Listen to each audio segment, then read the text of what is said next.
Hello students, मैं रवि रंजन आप लोगों का स्वागत करता हूं मैग्नेट बेंच हिंदी में। और आज हम लेकर आए हैं आपके लिए CBSE based sample question paper. और जैसा कि आप लोगों को पता है कि 2 क्वेश्चन पेपर तो हम पहले कंप्लीट करवा चुके हैं। आज हम आए हैं तीसरे पेपर पर। तो भाई यहाँ पर भी देख लेना, ये भी आपके मोस्ट इंपॉर्टेंट सेशन है। यहाँ से हम हर एक क्वेश्चन को कहते हैं डिटेल में करवाने वाले हैं और एक समय सीमा में किस तरह से उसको खत्म करवाया जाए और कैसे आपकी गलतियों को कम किया जाए और कहाँ कहाँ आप गलतियाँ करते हो भाई उन चीज़ों को भी नोट करवाया जाए कि भाई यहाँ आप गलती कर सकते हो, इस तरीके से आप करोगे तो जाके आपको पूरे मार्क्स मिलेंगे। क्योंकि हमें कोई भी नंबर नहीं कटवाना, हमें चाहिए पूरे नंबर, सारे नंबर चाहिए। ठीक है, तो भाई जितने भी हमें हमारी नॉलेज है, ठीक है, जितने भी हमें नॉलेज है, जितना भी आपने अभी तक पढ़ रखा है, भाई उसमें से नंबर कट जाए ये तो बहुत बुरा हो जाएगा। ठीक है, तो भाई जितना आता है उसको ढंग से रिप्रेजेंट कर सकें।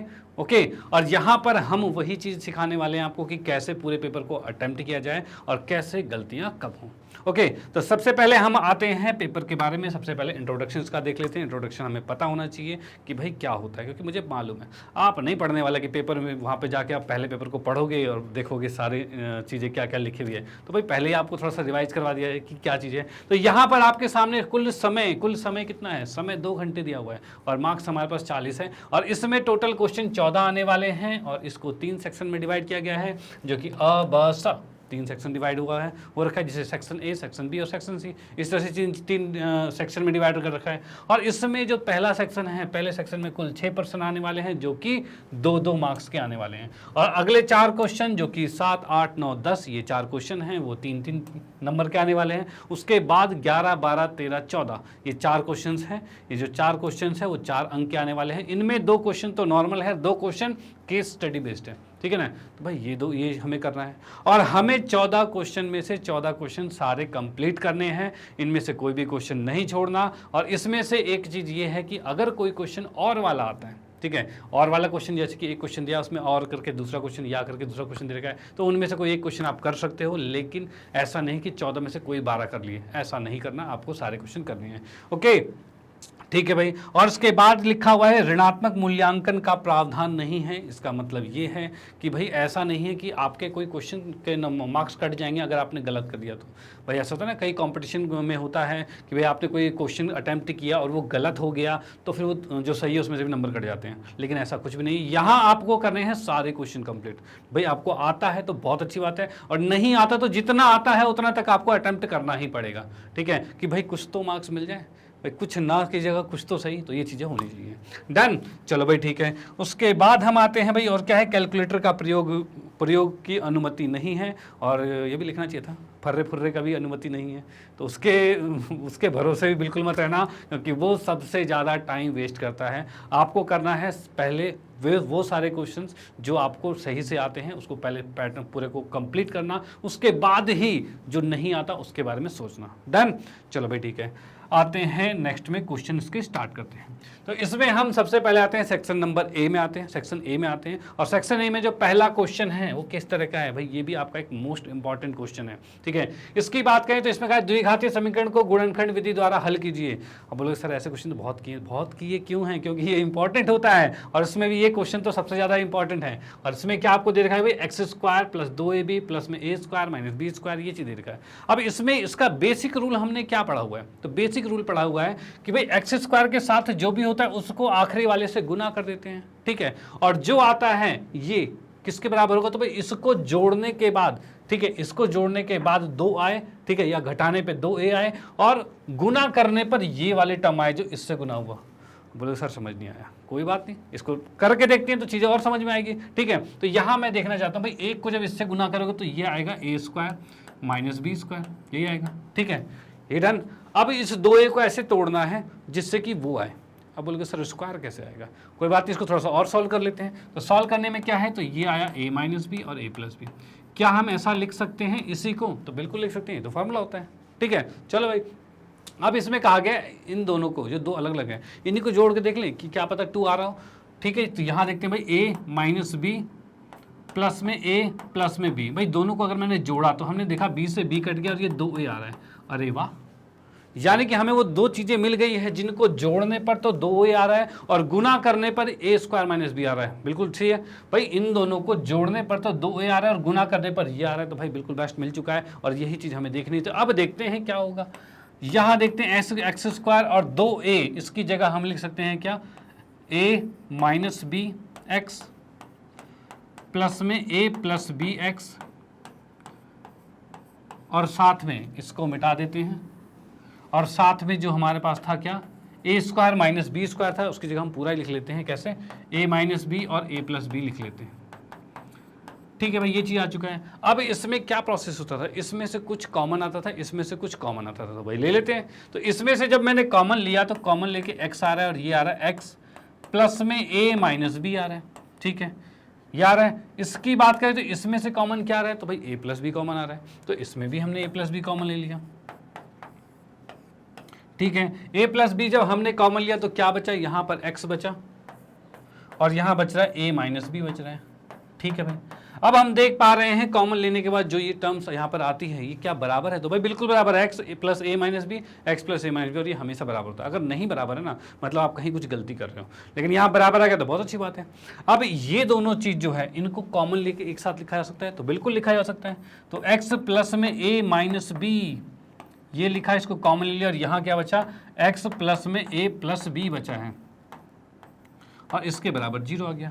डन, चलो भाई ठीक है। अब इसके सामने 0 रखते हैं, इसके सामने 0 रखते हैं, दोनों के सामने 0 रखते हैं और x का मान निकालते हैं। तो भाई यहाँ पर क्या है, x प्लस में a माइनस बी बराबर में 0 है, और x प्लस में a प्लस बी बराबर में 0 है। ये चीज़ हो गया। यहाँ से x का मान निकालेंगे तो ये a उस साइड जाएगा तो माइनस a प्लस बी आएगा, और यहाँ से x का मान निकालेंगे तो माइनस a माइनस बी आएगा, और ये दो आंसर इसके आ चुके हैं। ये आपका गुणनखंड विधि से हमने x का मान निकाल लिया। देखो बेसिक कंसेप्ट तो बिल्कुल वही था जो हम नंबर वाले में चीज़ में करते थे। ये ए बी करके आ गया था थोड़ा सा, ठीक है, तो वो भी वही उसी रूल पर चलेगा, कोई एक्स्ट्रा रूल नहीं लग रहा, वही रूल चल रहा है। डन, तो ठीक है, फिर आपका इसका स्क्रीनशॉट ले सकते हो। ये पूरा हल है, पूरे 2 मार्क्स इसमें मिलने वाले हैं आपको। ठीक है, तो भाई इसका स्क्रीनशॉट ले लो, और उसके बाद हम आते हैं नेक्स्ट क्वेश्चन पे। हाँ जी, तो अगले क्वेश्चन की बात करें, यदि एक समांतर श्रेणी के 5वें पद, देखो यहाँ पर देखो अथवा करके दो और करके 2 क्वेश्चन है, यानी इन दोनों में से कोई एक ही करना है, लेकिन मैं यहाँ दोनों बताऊंगा। ठीक है, क्योंकि भाई कोई भी आ सकता है। चलो भाई करते हैं। यहाँ पर क्या है, यदि एक समांतर श्रेणी के 5वें पद का 5 गुना उसके 8वें पद के 8 गुना के बराबर हो तो दर्शाइए कि 13वां पद शून्य होगा। भाई जो जो चीज़ें कह रहा है वो चीज़ें लिख लेते हैं। तो भाई इसमें क्या करते हैं, ये वाले फर्स्ट पार्ट से स्टार्ट करते हैं, ये वाले क्वेश्चन को कर रहे हैं हम। ठीक है, यहाँ पर इसने कहा एक समांतर श्रेणी का 5वां पद क्या होता है, a5 होता है। ठीक है, ये 5वां पद क्या है, श्रेणी के 5वें पद का 5 गुना, 5वें पद को 5 से गुना कर दिया है। ठीक है, उसके 8वें पद के, 8वां पद क्या है, a8 हो गया। ठीक है, 8वें पद के 8 गुना के बराबर है, भाई बराबर में लिख दिया। डन भाई, जैसा जैसा क्वेश्चन ने कहा वो हमने कर दिया। उसके बाद इसने कहा तो दर्शाइए कि 13वां पद शून्य होगा, तो पहले इसको सॉल्व करते हैं, उसके बाद देखेंगे 13वां पद कितना आएगा। तो इसको जब सॉल्व करेंगे तो ये तो 5 है, यहाँ लिख सकते हैं भाई a प्लस में 4d। ठीक है, ये 8 है, इसको लिख सकते हैं a प्लस में 7d, ये लिखा जा सकता है। 5 को जैसे ही अंदर गुना करेंगे तो ये कितना आएगा, तो ये आएगा 5a आएगा, और 5 चौक 20d आएगा। ठीक है, 8 को अंदर गुना करेंगे तो 8a आएगा, और ये आएगा 7 56 आएगा d। ठीक है भाई, ये चीज़ आ चुके हैं। ओके, अब इसमें देखते हैं भाई 8a को उठा के इस साइड ले आते हैं। अब 8a को उठा के इस साइड लाओगे तो क्या आ रहा है हमारे पास, तो 8 इधर जाके कितना हो जाएगा, -3 बचेगा, तो -3a आ गया। ठीक है, 20 को उठा के दूसरी तरफ भेजेंगे तो कितना आएगा, तो भाई 20 उधर आके उसको माइनस हो जाएगा तो 36 ही बचेगा, तो 36 लिख देते हैं भाई, 36d आ गया। अब यहाँ से a का मान निकालूं तो ये -3 नीचे जाएगा, या फिर 3 से सीधे काट दूं तो कितना हो जाएगा, भाई लिख देते हैं, क्या फ़र्क पड़ता है एक स्टेप बढ़ाने में।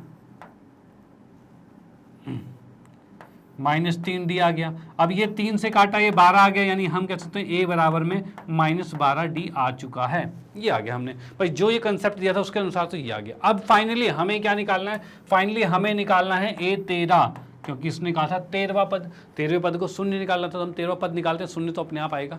तो 13वें पद को क्या लिख सकते हैं, तो इसको लिख सकते हैं a प्लस में 12d लिखा जा सकता है। चलो भाई बहुत बढ़िया। अब a का मान क्या है, तो -12 लिख देते हैं वहाँ पे। भाई यहाँ लिखा हमने -12d और प्लस में 12d। अब ये -12 + 12 कट गया, और ये आ गया 0, यानी हमने यहाँ पर सिद्ध कर दिया है कि 13वां पद शून्य है। डन, तो ये इस तरह से क्वेश्चन आपने इसका अटेम्प्ट किया, और ये कंप्लीट आंसर आ चुका है। तो आप इसका स्क्रीनशॉट ले सकते हो। फिर हम आते हैं नेक्स्ट क्वेश्चन पे। ठीक है, चलो अगले क्वेश्चन की बात करें, एक समांतर श्रेणी का 10वां पद तथा 18वां पद क्रमशः इतना और इतना है, ठीक है। अब 26वां पद हमें ज्ञात करना है, तो भाई इसके अकॉर्डिंग आते हैं हल में। इसने कहा है 10वां पद कितना है, तो क्रमशः का मतलब पहला वाला पहले के साथ, दूसरा वाला दूसरे के साथ, यही होता है।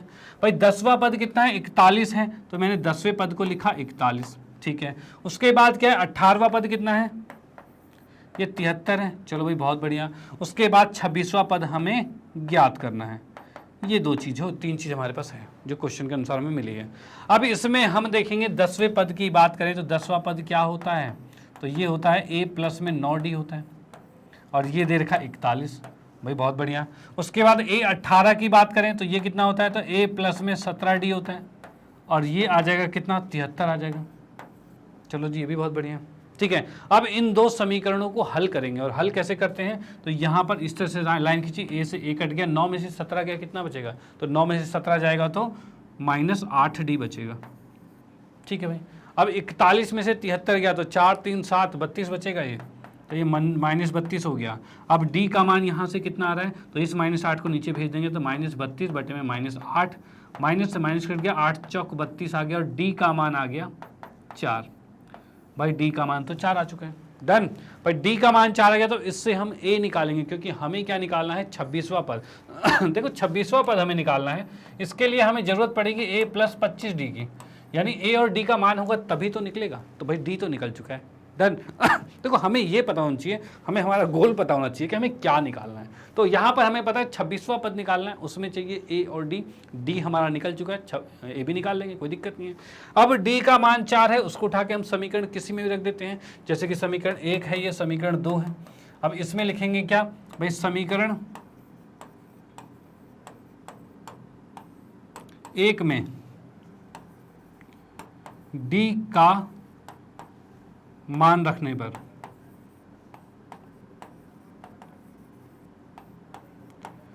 भाई समीकरण 1 में d का मान रखेंगे, तो d का मान जैसे ही हमने यहां पर रखा तो ये आ रहा है a प्लस में 9 गुने में 4 बराबर में 41, यार है, ठीक है। ये आ गया 9 चौक 36, 36 को उधर जाके माइनस कर देंगे, तो यहाँ पर हमारे पास है a बराबर में 41 माइनस में 36, और जिसे कहा जाता है 5।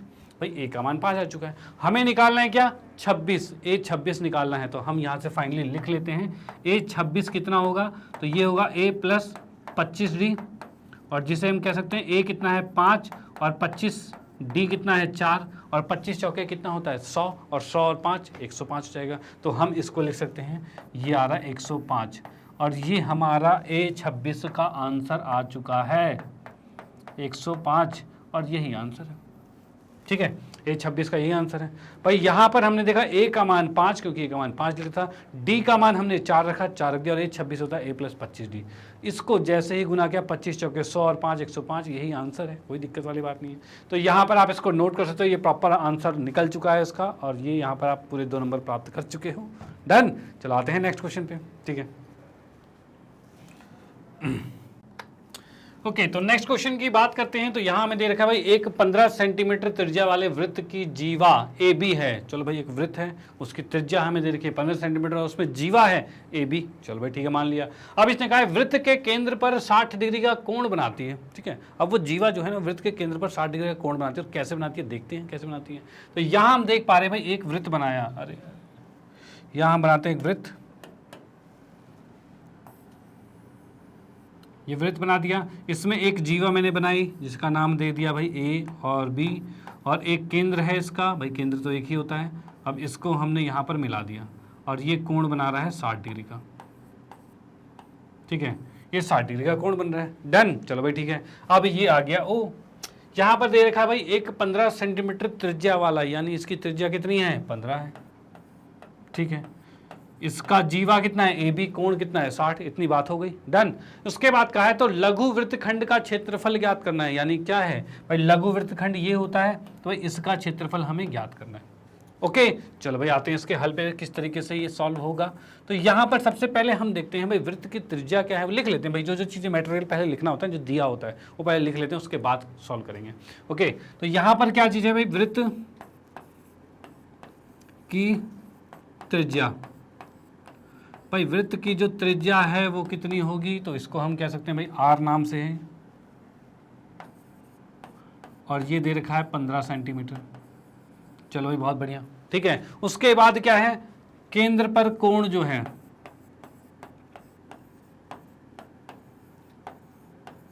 जिसे हम कहेंगे थीटा, और ये हमें दे रखा है कितना, 60 डिग्री दे रखा है।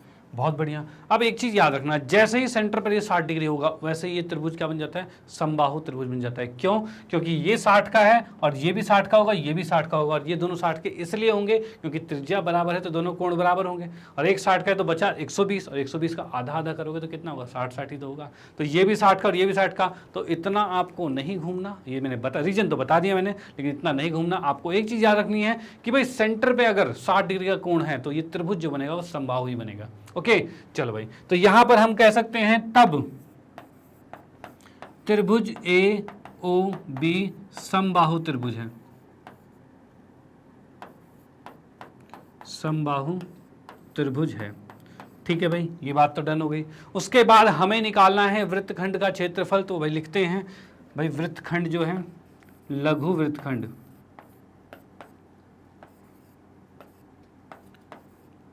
लघु वृत्तखंड का क्षेत्रफल।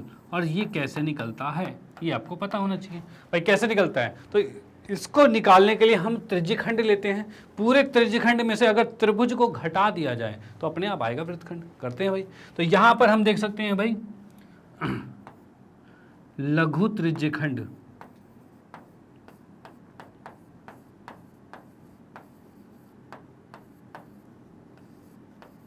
का क्षेत्रफल माइनस में त्रिभुज का क्षेत्रफल।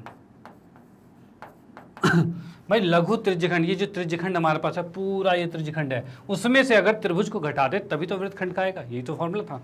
ठीक है भाई, इसको करते हैं सॉल्व। तो करेंगे तो लघु त्रिज्यखंड का फॉर्मूला क्या होता है, तो थीटा बटे में 360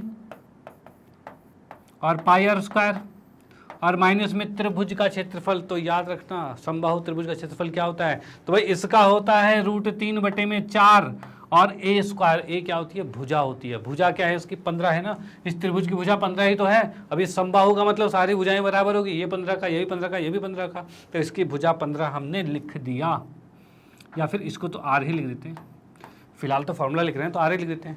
अब यहाँ पर हम देख सकते हैं कुछ कॉमन आ रहा है, या फिर जो वैल्यूज़ आ रही है उसको रखेंगे। और वैल्यूज़ को रखेंगे तो क्या आ रहा है भाई, इसको लिख सकते हैं बराबर में थीटा है 60/360 है, गुने में पाई है, और आर का स्क्वायर कितना है, तो 15 गुने में 15 है। ठीक है, माइनस में √3/2 है, और आर स्क्वायर मतलब 15 गुने में 15 है। ये चीज़ आ चुकी है। डन। चलो भाई ठीक है, कुछ कॉमन आ रहा है इसमें, पहले तो काटते हैं इसको। 6 6 36 कट गया।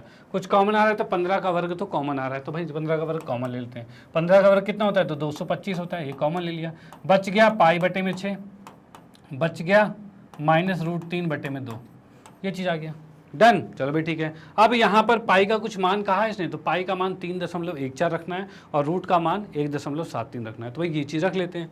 तो भाई पाई का मान रखा हमने 225 और ये है 3.14 बटे में 6 माइनस में 1.73 बटे में 2, ये चीज़ आ गया है। इसका एलसीएम लेंगे तो एलसीएम आएगा इसका 6, और यहाँ पर ये गुना होगा 3 से, तो 3 चौक 12, 3 एकम 3, 4 आ जाएगा, 3 3 9 आ जाएगा। ठीक है, माइनस में 1.73 आ रहा है, और गुने में यहाँ पर आ रहा है 225, ये चीज़ आ गई। डन।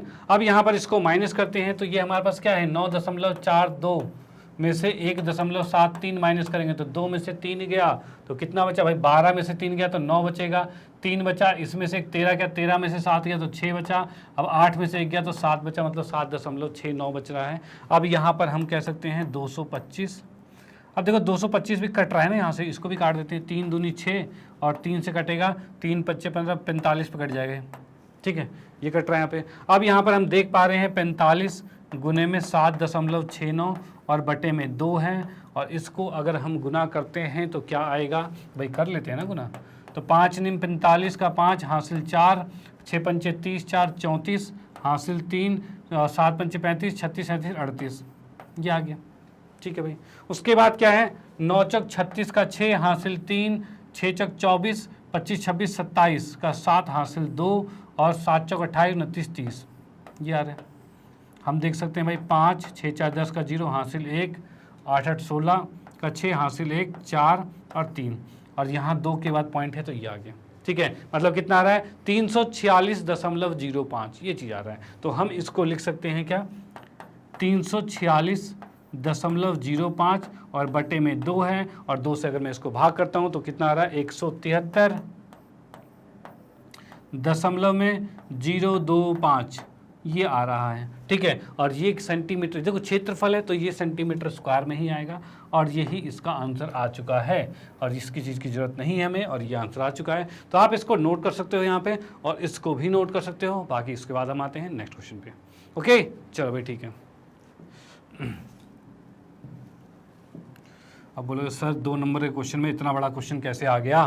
तो देखो क्या होता है, कई बार कुछ क्वेश्चन थोड़े से खिंच जाते हैं। ठीक है, क्योंकि इसमें क्या है, वैल्यूज़ आपको पुट करनी थी, ये दोनों वैल्यूज़ पुट करनी थी, आंसर पूरा कैलकुलेट करने में थोड़ा सा लेंथी हुआ है, लेकिन जस्ट लास्ट की कैलकुलेशन में, अदरवाइज वहाँ तक ऊपर तक जो था सब एक कंसेप्ट की तरह था, बिल्कुल ईजी तरीका था, कोई दिक्कत वाली बात नहीं थी इसमें। ठीक है, बस आपको कहते हैं ना बेसिक आपके क्लियर होंगे तो वहाँ तक आराम से पहुँच जाओगे। अब लास्ट में जोड़ घटा गुणा भाग तो करना पड़ेगा। ओके, चलो भाई आते हैं नेक्स्ट वाले पे। तो अगला क्वेश्चन देख रखा है भाई, चित्र जो है 15.29, ये जो चित्र हमारे पास है, इसमें हम कह सकते हैं कि भाई छायांकित भाग का क्षेत्रफल ज्ञात कीजिए। छायांकित मतलब ये जो ऊपर आपको दिख रहा है ना, ये सारा छायांकित भाग है, इसका क्षेत्रफल आपको ज्ञात करना है। ठीक है भाई, अब इसमें क्या रखा है, यदि केंद्र ओ केंद्र है पर संकेंद्र वृत्तों की त्रिज्याएं क्रमशः 7 सेंटीमीटर और 14 सेंटीमीटर, मतलब यहाँ हमें दिख रहा है कि 2 वृत्त हैं, और संकेंद्र मतलब कि एक समान केंद्र, मतलब एक ही केंद्र है दोनों का। ये ओ जो है छोटे वाले का भी केंद्र है और बड़े वाले का भी केंद्र है। ठीक है, अब इसने कहा है छोटे की त्रिज्या 7 है, बड़े की त्रिज्या 14 है, ये चीज दे रखा है। चलो भी बहुत बढ़िया। और उसके बाद क्या रखा है, कोण AOC जो है वो 40 डिग्री है, ये जो डिग्री दे रखा है वो 40 दे रखा है। ओके भाई, अब हमें निकालना है छायांकित क्षेत्रफल। तो पहले हम लिखते हैं भाई जो चीज दे रखा है, भाई दिया है कि हमें क्या आएगा, तो बड़े वृत्त का क्षेत्रफल, वृत्त का क्षेत्रफल, भाई बड़े वृत्त का क्षेत्रफल कितना होगा, तो बड़े वृत्त का क्षेत्रफल हो जाएगा हमारा, क्षेत्रफल क्यों करेंगे, पहले त्रिज्या ना कर लें भाई, पहले त्रिज्या लिखेंगे तभी क्षेत्रफल लिखेंगे। भाई बड़े वृत्त का त्रिज्या कितना है, तो हमें दे रखा है भाई त्रिज्या 7 है और 14 है, बड़े वृत्त का क्या होगा 14 ही होगा, तो हमने लिख दिया 14 सेंटीमीटर। भाई बहुत बढ़िया। अब उसके बाद छोटे वाले की बात करते हैं, छोटे वाले वृत्त की त्रिज्या क्या होगी, तो इसको छोटा आर ले लिया, और ये दे रखा है 7 सेंटीमीटर। चलो भाई बहुत बढ़िया। ठीक है, अब उसके बाद देखो इसमें क्या चीज़ है, हमें निकालना है पीछे का ये एरिया। ठीक है, तो ये देखो एक तो होता है लघु त्रिज्यखंड होता है और एक दीर्घ त्रिज्यखंड होता है। तो क्या ये दीर्घ वाला त्रिज्यखंड है कि लघु वाला निकालना है, तो दीर्घ वाला निकालना है। तो भाई हम बात करें, भाई देखो लघु वाला है और दीर्घ वाला है, तो हम दीर्घ वाले की बात कर रहे हैं, दीर्घ की बात कर रहे हैं, त्रिज्यखंड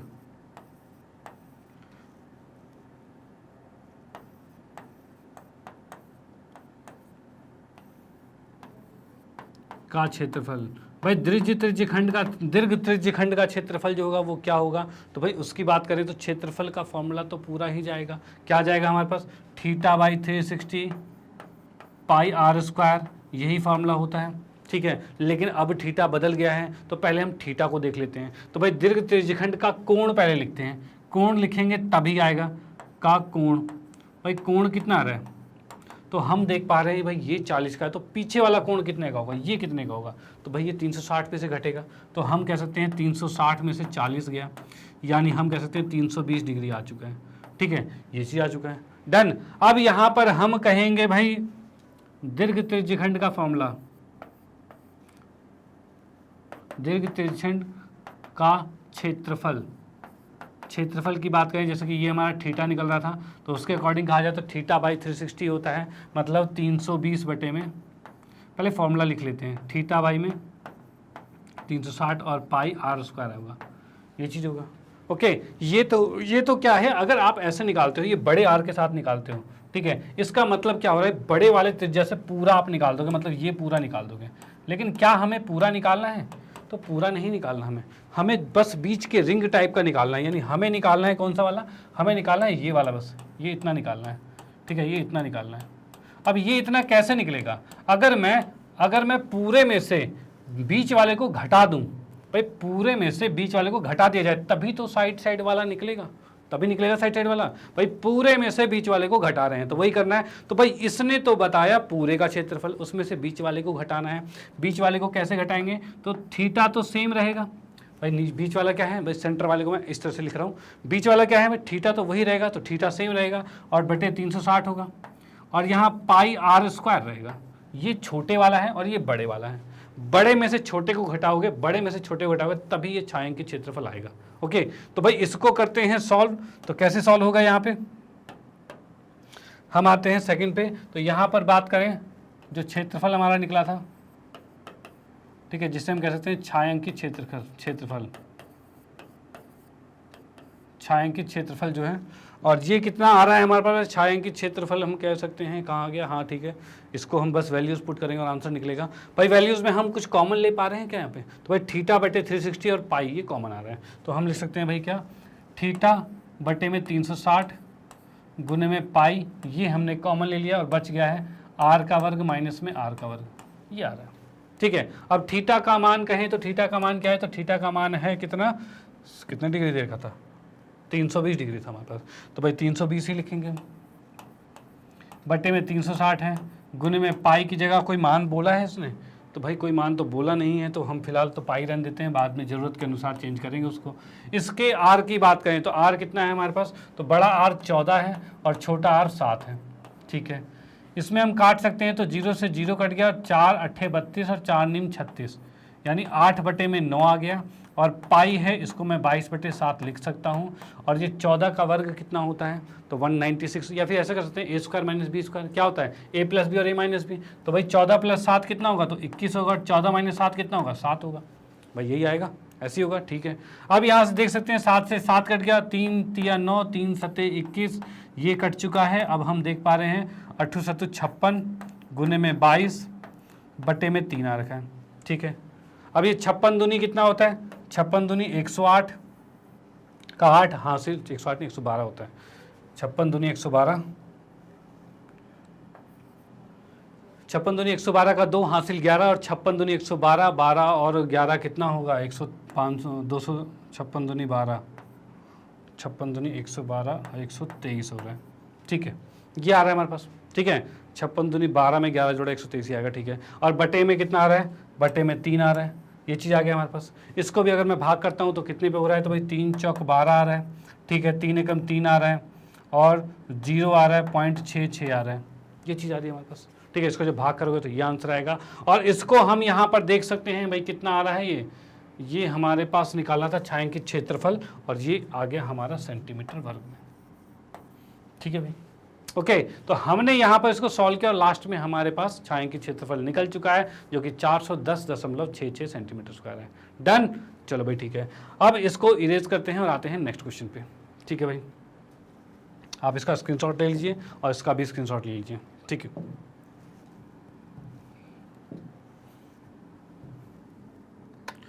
हाँ जी, तो नेक्स्ट क्वेश्चन की बात करें तो यहाँ देखा, निम्न बारंबारता आवंटन के माध्य मजदूरी ज्ञात कीजिए। अब भाई माध्य निकालना है इसमें। माध्य की बात करें तो यहाँ पर मजदूरी जो है वो रुपए में ये दे रखा है, उसके बाद मजदूरों की संख्या ये दे रखा है। ठीक है, यानी कि यहाँ पर ये चीज़ आपके पास है FI, और ये आपको दे रखा है ये XI दे रखा है। ठीक है, और यहाँ से आपको निकालना है माध्य। और माध्य कैसे निकलेगा, तो इसको हम पहले अलग से लिख लेते हैं यहाँ पे। तो यहाँ पर हम लिख सकते हैं,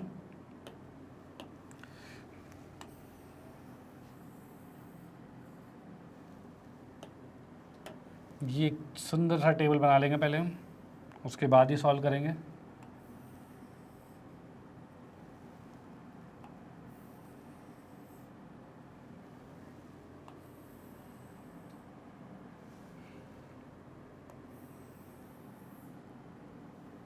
ठीक है भाई, ये चीज़ आ चुका है। अब उसके बाद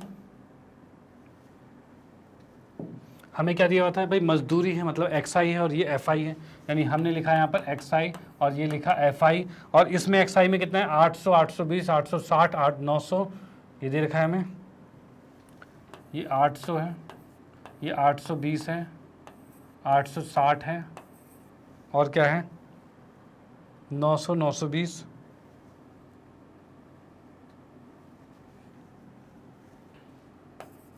900, 920,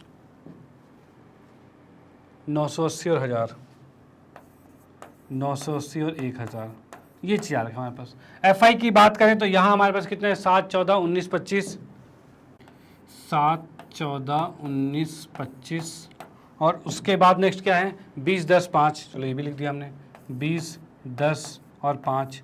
इसमें हम क्या करते हैं, इसमें भाई डी वाले मेथड से स्टार्ट कर लेते हैं। तो डी कैसे निकाला जाता था, तो डी आई निकालने का फॉर्मूला क्या था, तो डी आई निकालते थे हम एक्स आई माइनस में ए आता था, और ए किसको मानते थे, इसमें किसी भी को, किसी मतलब क्या, बीच वाले को मानते हैं। तो बीच वाले को हम ए मानेंगे, तो इसको हमने ए मान लिया, ठीक है। अगर मैं इसको ए मानता हूं तो यहाँ पर एक्स आई में से ए घटेगा तो कितना बचेगा, तो 800 में से 900 गया तो -100 बचेगा, ठीक है। 820 में से 900 गया तो -80 बचेगा, 860 में से 900 गया तो -40, ये 0 आएगा, ये 20 आएगा और ये 80 आएगा और ये 100 आएगा।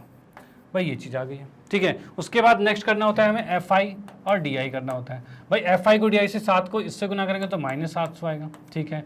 14 को 8 से करेंगे तो 8 दाएं 80 और 8 चौक 32, 80 और 32 कितना होता है, 112, 112 लिख देते हैं, 112 और एक 0 भी आ जाएगा, ये भी माइनस में। भाई 4 को 19 से गुना करें, 19 से गुना करेंगे कितना होता है, 20 चौक 80, 80 होता है, 4 कम है 76 कर लेते हैं, कोई दिक्कत नहीं, माइनस में 76 ये आ गया। 25 को 0 से क्या 0 आ गया, 20 को 20 से क्या तो 400 आ गया, इसको थोड़ा अच्छा 20 लिख देते हैं। और 10 को 8 से क्या तो 800 आ गया, और 5 को 100 से क्या तो 500 आ गया, ये चीज़ आ गया, ठीक है। अब इसमें क्या करते हैं, इसको पहले जोड़ा जाएगा क्योंकि फॉर्मूला क्या था हमारे पास, तो फॉर्मूला होता है माध्य का ए प्लस में sigma F I D I upon में सिग्मा एफ आई, ये फॉर्मूला था, ठीक है। तो इसमें क्या है, सबसे पहले हम निकालेंगे sigma F I.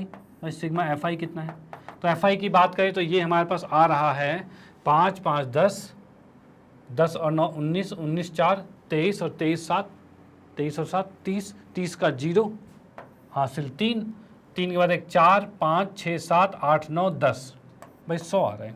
Sigma F I तो 100 है।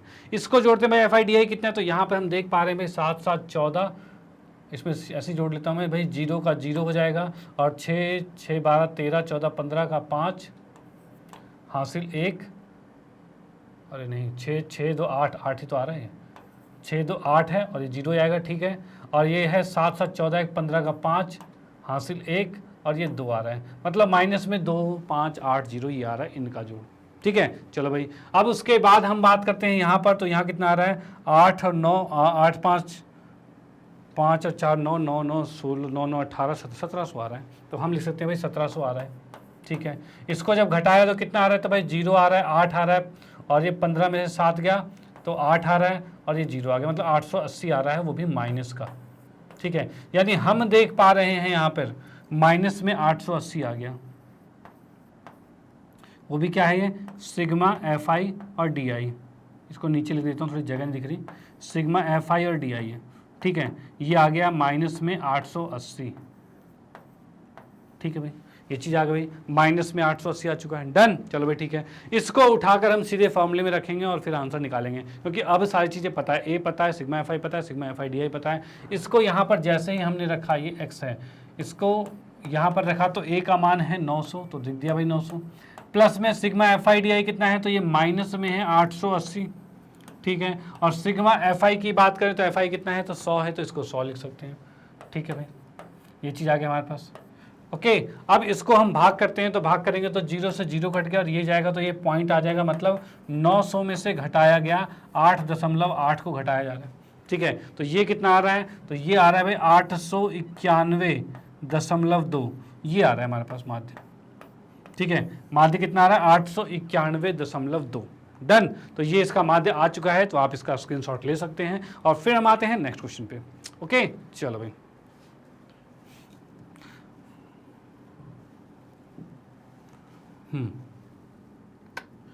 ओके, तो नेक्स्ट क्वेश्चन की बात करें तो यहां पर हमें क्या दे रखा है कि यदि प्रथम n प्राकृतिक संख्याओं का माध्य 15 है, भाई ये क्वेश्चन आ गया। भाई पहले n प्राकृतिक संख्याओं का माध्य 15 दे रखा है, तब n का मान ज्ञात कीजिए, ठीक है।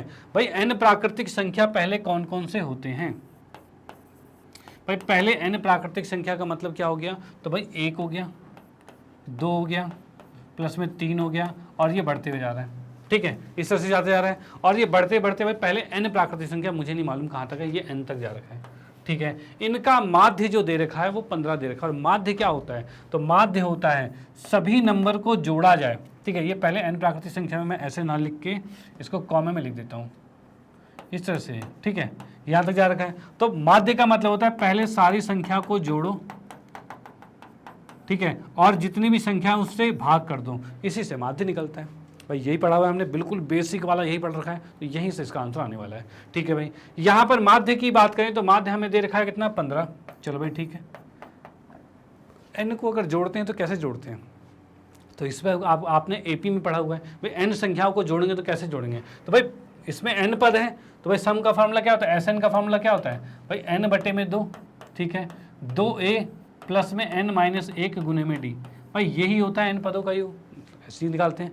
इसी को यहाँ पर लगाएंगे, यानी देख लो यहाँ पर एक चैप्टर से दूसरे चैप्टर को रिलेट करके भी क्वेश्चन बना सकते हैं। ठीक है, तो यहाँ पर देखिए इसने क्या किया भाई, यहाँ पर हमें a पता है कितना, 1, तो 1 रखेंगे, तो यहाँ पर हम कह सकते हैं n बटे में 2, ये 2 गुने में 1 कर दिया, प्लस में n माइनस में 1 है, और d इसका अंतर कितना है, तो अंतर भी 1 का है, तो 1 ही लिख दिया गया है। यहाँ लिख सकते हैं n बटे में 2, और ये 2 है, प्लस में n माइनस में 1 है, और यहाँ पर लिख सकते हैं इसको n बटे में 2, और ये घट जाएगा तो ये हो जाएगा n प्लस में 1। यानी कि हम कह सकते हैं भाई इसके n पदों का योग ये होगा।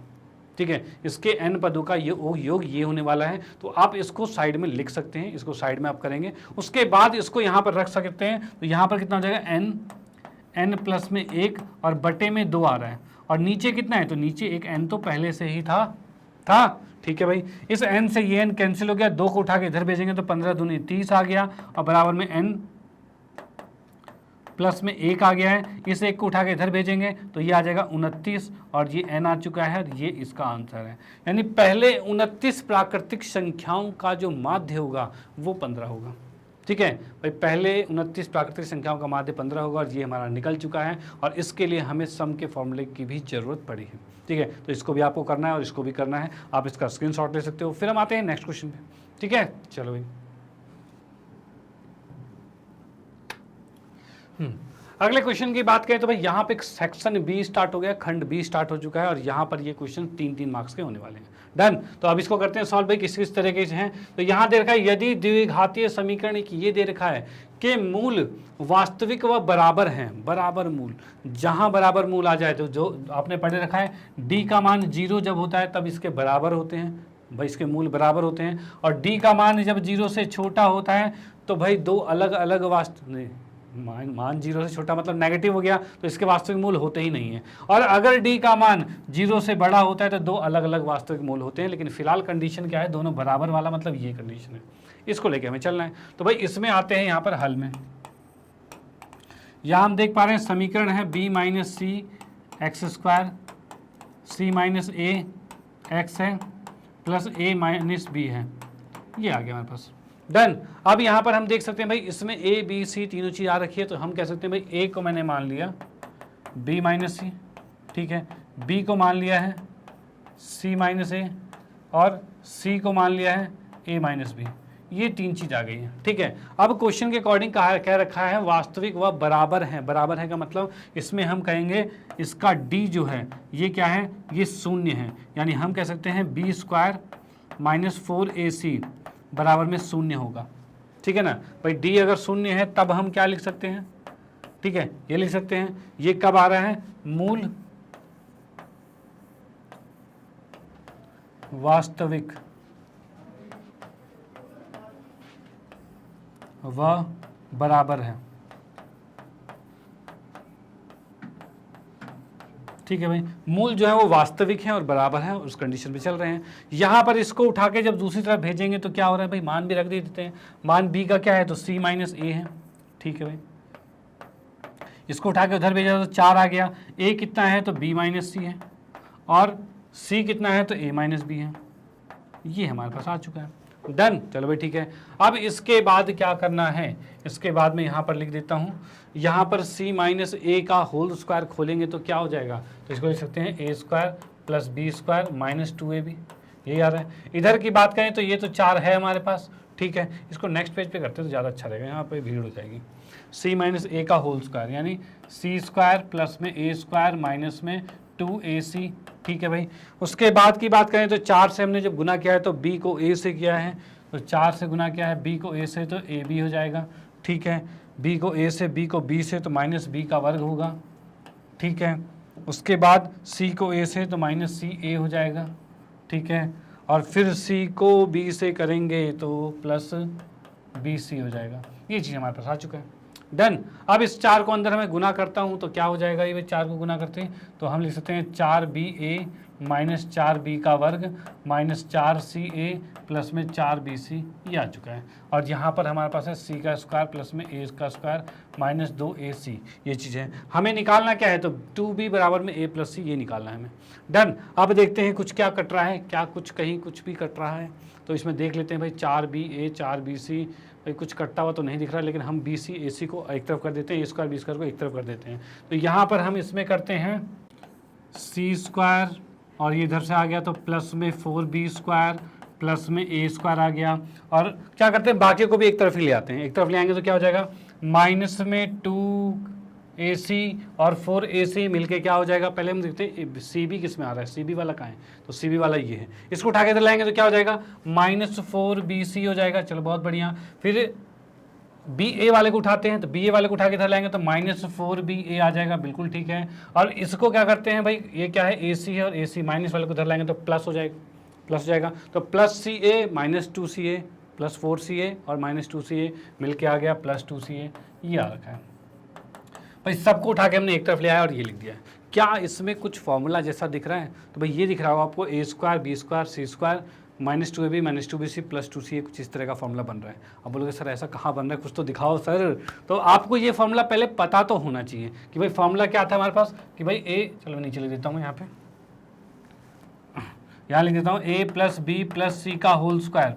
ये फॉर्मूला क्या था, ये था a square plus B square plus C square plus में 2ab प्लस में 2bc और प्लस में 2ca, ये तो फॉर्मूले थे। ठीक है, ये हमारा फॉर्मूला था। इसके अकॉर्डिंग इसको फिट करने की कोशिश करते हैं, देखते हैं भाई हो रहा है कि नहीं हो रहा। तो c की बात करें तो ये c का स्क्वायर, चलो ठीक है, इसको लिख सकते हैं 2b का स्क्वायर, ये भी ठीक है।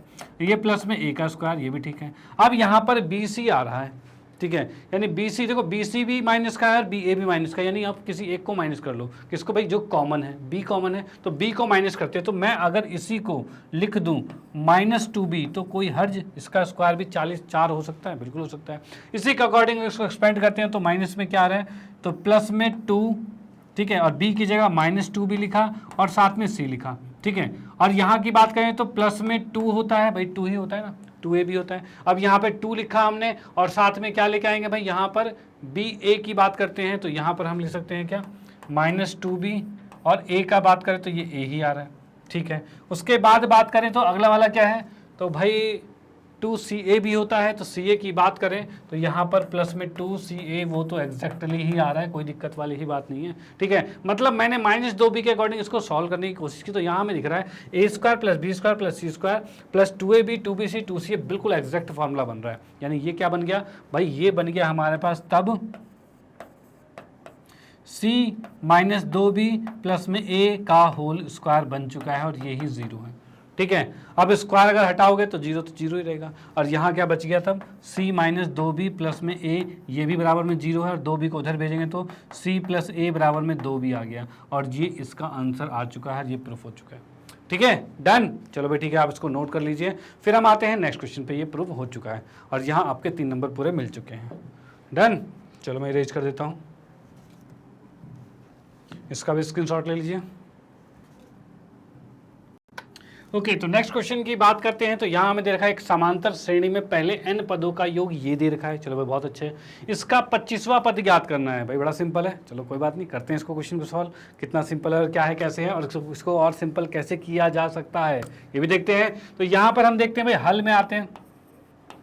इसने क्या रखा भाई, n पदों का योग ये है, यानी कि हम कह सकते हैं Sn का मान कितना दे रखा है, 3n का वर्ग बटे में 2 है प्लस में 13n बटे में 2 है, ये आ चुका है।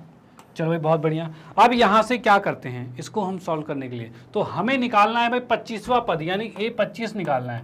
इसका मतलब a प्लस में 24d होता है, यानी ए और डी अगर हमारा आ जाए तो भाई क्वेश्चन आराम से सॉल्व हो जाएगा। तो भाई कैसे आएगा, तो भाई ए के लिए क्या करेंगे, तो पहले अगर मैं एस एन की जगह 1 पुट करूं तो यहाँ पर कितना हो जाएगा 3 गुने में 1 का वर्ग बटे में 2 प्लस में 13 गुने में 1 बटे में 2, ये आ रहा है। ठीक है, अब 13 और 3 देखो नीचे तो सेम है, ऊपर तो डायरेक्टली जुड़ जाएगा, 3 एकम 3 और 13 एकम 13 है, तो 13 और 3 16 होता है, तो इसको हम लिख सकते हैं कितना आएगा, ये 16 बटे में 2 आ गया और इसको हमने काट दिया तो ये 8 आ गया, यानी S1 8 आ गया। ठीक है, S1 का मतलब क्या होता है, जैसे कि हमारे पास कोई सीरीज होती है A1 A2 A3 इस तरह चलता जाता है। S1 का मतलब पहले पदों का योग, तो पहले पद का योग क्या होगा, पहला ही तो होगा, तो यानी हम यहाँ से कह सकते हैं भाई क्या होगा, S1 जो होता है वही A1 होता है और ये आ चुका है 8 हमारा। डन, चलो भाई ठीक है। अब S2 की बात करते हैं, S2 की बात करें तो 3 गुने में 2 का वर्ग बटे में 2 प्लस में 13 गुने में 2 बटे में 2, ये चीज़ आ रहा है हमारे पास। ओके, यहाँ पर 2 से हमने 2 को काट दिया, चलो भाई बहुत बढ़िया। यहाँ से हमने 2 से इसको काट दिया, ये भी बढ़िया। अब ये कितना रहा है, 3 दूनी 6 और 6 और 13 कितना होता है 19 होता है, यानी ये 19 आ रहा है। ठीक है, S2 19 आ रहा है। S2 मतलब A2 नहीं, ये गलती हो जाएगा यहाँ पे, S2 का मतलब A2 नहीं होता है। S2 का मतलब होता है पहले दो पदों के योग को S2 कहा जाता है। ठीक है, यानी यहाँ से अगर मैं देखूँ तो ये जो हमारे पास आया तो हम कह सकते हैं S2 जो आया है वो होता है A1 प्लस A2 होता है। भाई पहले दो पदों का योग ऐसे ही तो करोगे, A1 प्लस A2, और ये दे रखा है कितना 19 दे रखा है। A1 कितना है हमारे पास, तो A1 दे रखा है 8, तो 8 को हम यहाँ रख देते हैं, तो 8 प्लस में A2 बराबर में 19 है, और A2 का मान कितना हो जाएगा, तो 8 घट जाएगा उधर जाके तो ये 11 आ जाएगा। चलो भाई A2 का मान 11 आ गया। ठीक है, S2 से 19 था, उससे हमारा A2 आ गया जो कि 11 आ चुका है। डन, चलो भाई ठीक है।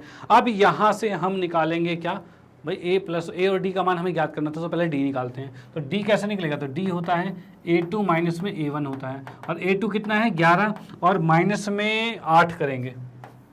ठीक है भाई, A2 11 है, माइनस में 8 करेंगे, तो 8 अगर हम करते हैं तो कितना आ रहा है, तो 3 आ रहा है, यानी हम कह सकते हैं D का मान 3 आ गया। चलो भाई बहुत बढ़िया, D का मान 3 आ गया। अब निकालते हैं A25, और A25 से कितना होगा, A प्लस में 24D, और A है हमारे पास कितना 8 और 24 गुने में 3 आ रहा है। ठीक है भाई, इसको अगर मैं गुना करता हूँ तो कितना आ रहा है भाई, ये आ रहा है 4 तिया 12 का 2 हासिल 1, 3 दूनी 6 1 7। ठीक है, 72 आया, 24 तिया 72 हो गया, 72 में 8 जोड़ देंगे भाई, 8 को जोड़ा हमने यहाँ पे, तो ये आ रहा है 80। यानी हम देख पा रहे हैं यहाँ पर A25 जो है वो कितना है 80 दे रखा है। ठीक है, A25 80 है, और यही हमें निकालना था भाई, A25 25वां पद निकालना था, वो हमने निकाल दिया है। तो आप इसका स्क्रीनशॉट ले सकते हो, ये बिल्कुल इजी तरीके से सॉल्व हो गया है। याद रखना, जब भी आपको SN दे रखा हो तो पहले 1 पुट करके A1 निकालना, फिर A2 पुट मतलब N का मान 2 पुट करके S2 निकालना, और S2 से A2 निकलेगा, और A2 A1 आ गया तब तो D आराम से निकल जाएगा उसको घटा के। उसके बाद कोई सा पद निकलवा लो, फिर तो कुछ भी निकलवा लो, सब निकलेगा। ठीक है, तो चलो इसका स्क्रीनशॉट लो, आते हैं हम नेक्स्ट क्वेश्चन पे। ओके, तो अगले क्वेश्चन की बात करें तो 9वां क्वेश्चन है, इसमें लिखा हुआ है समतल जमीन पर खड़ी एक मीनार की छाया उस स्थिति में 10 मीटर अधिक लंबी हो जाती है जब सूर्य का 49 जो एल्टीट्यूड जो उनका सूरज का कोण होता है 45 से घटकर 30 हो जाता है। मीनार की ऊंचाई ज्ञात कीजिए। यानी ये कहना चाह रहा है कि एक मीनार था ऐसा, ठीक है, सूरज मान लो यहाँ पर था पहले, ठीक है, और तब इसकी परछाई आ रही थी यहाँ पर। ठीक है भाई, यहाँ परछाई आ रही थी भाई, सूरज की किरण यहाँ से ऐसे आ रही थी, ठीक है, उससे परछाई यहाँ थी, तो ये मान लो ये x दूरी पर था। ठीक है, अब इसने कहा है अभी तो ये 45 डिग्री पर था, अभी ये 45 डिग्री पर है। ठीक है, ये 45 डिग्री पर है, यानी यहाँ से भी कहो तो ये 45 डिग्री पर है। ठीक है, लेकिन सूरज थोड़ा सा डूबेगा और यहाँ आ जाएगा। ठीक है, और अब यहाँ से इसकी वजह से जो कोण बनेगा वो आगे बन रहा है यहाँ पे। ठीक है, और ये कितना एक्स्ट्रा बन रहा है, तो ये एक्स्ट्रा बन रहा है, कहाँ लिखा हुआ है, ये 10 मीटर एक्स्ट्रा बन जा रहा है। ठीक है भाई, 10 मीटर एक्स्ट्रा बन जा रहा है, ये हो रहा है हमारे पास। डन। अब इसने कहा है इसी अकॉर्डिंग क्या निकालना है, मीनार की ऊंचाई मतलब इस h को ज्ञात करना है। ठीक है, इसको हम सॉल्व करते हैं, ये भाई पहला पार्ट है। इसका और का क्वेश्चन है वो इसके बाद करेंगे, पहले ये कर लेते हैं। तो चलो हम दूसरी स्लाइड पर आते हैं, यहाँ पर हम इसका फिगर बना लेते हैं ढंग से। तो यहाँ पर ये कहा गया था भाई एक त्रिभुज है यहाँ पर इस तरह से, तो पहले सूरज यहाँ पर था जिसकी वजह से कोण जो बन रहा था वो 45 डिग्री का बन रहा था। ठीक है, उसके बाद सूरज यहाँ आ गया था, सूरज यहाँ आ गया था, उसकी वजह से यहाँ से इसकी वजह से ये यहाँ रखा है, इसकी वजह से ये आगे चला जाएगा और ये आ गया, ये 10 का हो गया। ठीक है, ये x का हो गया, और ये एच आ गया, और ये ए बी सी ये हमने लिख दिया टोटल। ठीक है, चलो भाई अब यहाँ पर आते हैं भाई हल में। और ये क्या था, खंबा था, क्या था, मीनार था। माना जो मीनार है की ऊंचाई, भाई मीनार की जो ऊंचाई है उसको मान लिया है h, मीनार की ऊंचाई को h मान लिया है।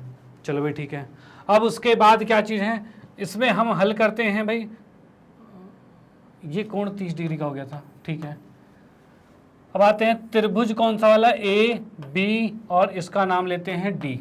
ठीक है, ए बी डी में, इसमें आते हैं।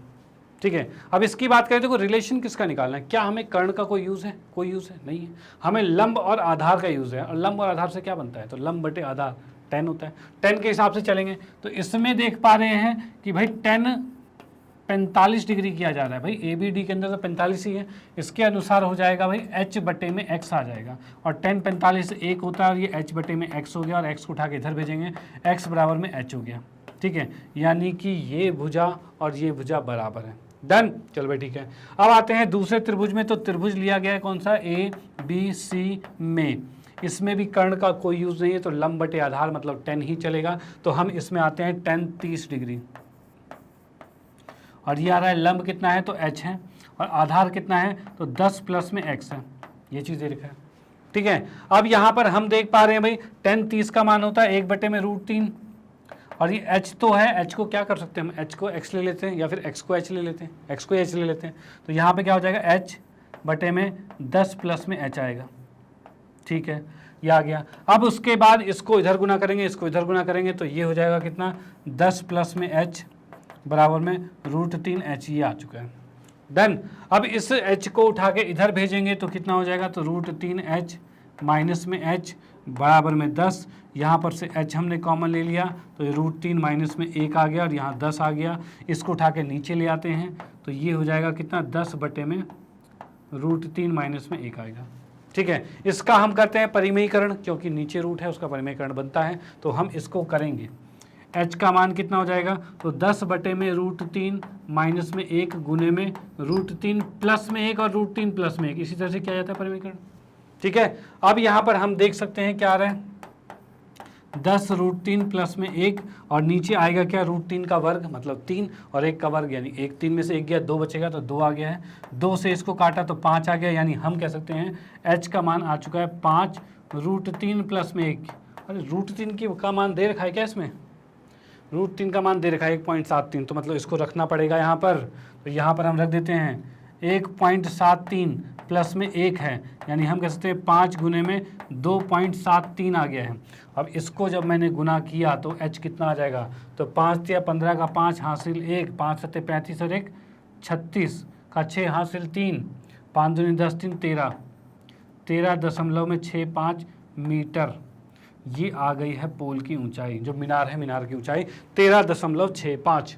भाई वही क्या है, मीनार की ऊंचाई ज्ञात कीजिए, दशमलव के स्थान तक, एक स्थान तक, भाई हमने 2 स्थान तक निकाल दिया। डन, चलो भाई इसको आप नोट कर सकते हो, यहाँ पर ये आ चुका है हमारा। और उसके बाद हम आते हैं इसके नेक्स्ट पार्ट पे, और वाले क्वेश्चन में आते हैं। हाँ जी, तो अगले क्वेश्चन की बात करें, उसमें क्या कहना चाह रहा है, तो इसमें कहना चाह रहा है एक मीनार के आधार से, एक मीनार है उसके आधार से एक सरल रेखा में a मीटर तथा b मीटर की दूरी पर स्थित 2 बिंदुओं से मीनार के शिखर का उन्नयन कोण पूरक है। अब पूरक का मतलब क्या हो रहा है भाई, यहां से क्या कहा गया है, यहां पर मान लो कि a है ये एंगल, ठीक है, या फिर थीटा मान लो, यहां पर ये कोण जो है वो थीटा दे रखा है। अगर इसकी बात करें तो ये कितना होगा, अगर ये थीटा है तो ये कितना होगा, तो इसने कहा है पूरक बोला था। पूरक मतलब होगा तो क्या होता है, जिनका योग 90 होता है, यानी इसका और इसका योग 90 है, तो अगर ये थीटा है तो ये 90 माइनस थीटा होगा, ये याद रखना। डन, चलो भाई ठीक है। तो सिद्ध करना है कि मीनार की ऊंचाई a और b है। यहां पर इसने क्या कहा था, ये भाई a दूरी पर था और ये b दूरी पर है। अब इसमें ये h हमें निकालना है, ठीक है। h कैसे निकलेगा, अब यहां पर आते हैं a b c, ये चीज आ रहा है। डन, इसको हम जब सॉल्व करेंगे तो इसमें क्या करेंगे भाई, इसमें लिखेंगे भाई हल में माना, माना मीनार की ऊंचाई, इसको हमने h मान लिया है। चलो भाई ठीक है, और त्रिभुज हमने यहाँ बना लिया, इसी को देख के हम सॉल्व करेंगे। डन। इसमें क्या है, पहले हम लेंगे छोटा त्रिभुज, फिर लेंगे बड़ा त्रिभुज और फिर होगा हल। ठीक है, तो पहले छोटे त्रिभुज मतलब ए बी और डी की बात करते हैं। त्रिभुज ए बी डी में क्या इसमें किसी कर्ण का यूज है? क्या कोई कर्ण का यूज हो रहा है? नहीं हो रहा। तो लंब और आधार का यूज हो रहा है, और ये 90 का ही होता है। लंब और आधार का यूज हो रहा है मतलब tan थीटा बराबर में h बटे में a आएगा, यही आएगा। तो हम लिख सकते हैं भाई tan थीटा बराबर में h बटे में a आ रहा है। चलो भाई बहुत बढ़िया, tan थीटा हमने h बटे में a लिख दिया। उसके बाद यहाँ से h का मान निकाल लेते हैं, तो h का मान कितना होगा, या फिर tan थीटा ही, चलो रहने दो, इतना ही रहने दो, उसके बाद देखेंगे आगे। नेक्स्ट हमारे पास त्रिभुज कौन सा वाला है, तो त्रिभुज हम कर रहे हैं A B C. A B C में यहाँ की बात करें तो यहाँ से हम निकालते हैं फिर से tan थीटा, लेकिन अब की थीटा नहीं है, ये है 90 माइनस थीटा है, तो इसको लेंगे। तो tan 90 माइनस थीटा आ रहा है, और ये क्या होता है, तो ये होता है भाई लंब बटे में आधार, मतलब h बटे में b आएगा, तो h बटे में b लिख देते हैं। ठीक है भाई, ये tan 90 माइनस थीटा मतलब cot थीटा होगा, और ये आ रहा है h बटे में b। ठीक है, अब cot को tan कैसे बनाया जाए, तो भाई उसको उल्टा कर दो, tan बन जाएगा cot का उल्टा, मतलब इसी को अगर मैं लिख दूं tan थीटा, तो ये हो जाएगा b बटे में h आ जाएगा, और ये आ गया दूसरी समीकरण, और ये आ गई पहली समीकरण। अब इन दोनों से क्या दिख रहा है, लेफ्ट वाला दोनों का बराबर है बराबर, तो भाई लेफ्ट बराबर है तो राइट को भी बराबर होना पड़ेगा। तो यानी हम यहाँ से कह सकते हैं इसमें समीकरण 1 तथा 2 से, भाई समीकरण 1 तथा 2 से की बात करें तो यहाँ पर हम क्या कह सकते हैं, तो भाई लेफ्ट वाला बराबर है तो ये हो जाएगा h बटे में a बराबर में b बटे में h आ रहा है, ये आ रहा है। इसे h को इधर गुना करेंगे तो ये h का वर्ग आ जाएगा, और यहाँ पे आ रहा है a b, ये हो गया। h का वर्ग अगर मैं हटाता हूँ तो यहाँ रूट a b आएगा, और क्या हमें यही सिद्ध करना था भाई, क्या हमें यही सिद्ध करना था, तो बिल्कुल यही सिद्ध करना था। कहाँ गया ये रूट ए बी, भाई सिद्ध करना है कि मीनार की ऊंचाई रूट ए बी है, और रूट ए बी आ चुका है, कोई प्रॉब्लम वाली बात नहीं, बिल्कुल सिंपल तरीके से सॉल्व हो गया है। ठीक है, तो आप इसका स्क्रीनशॉट ले सकते हो। फिर हम आते हैं नेक्स्ट क्वेश्चन पे। डन, चलो भाई ठीक है।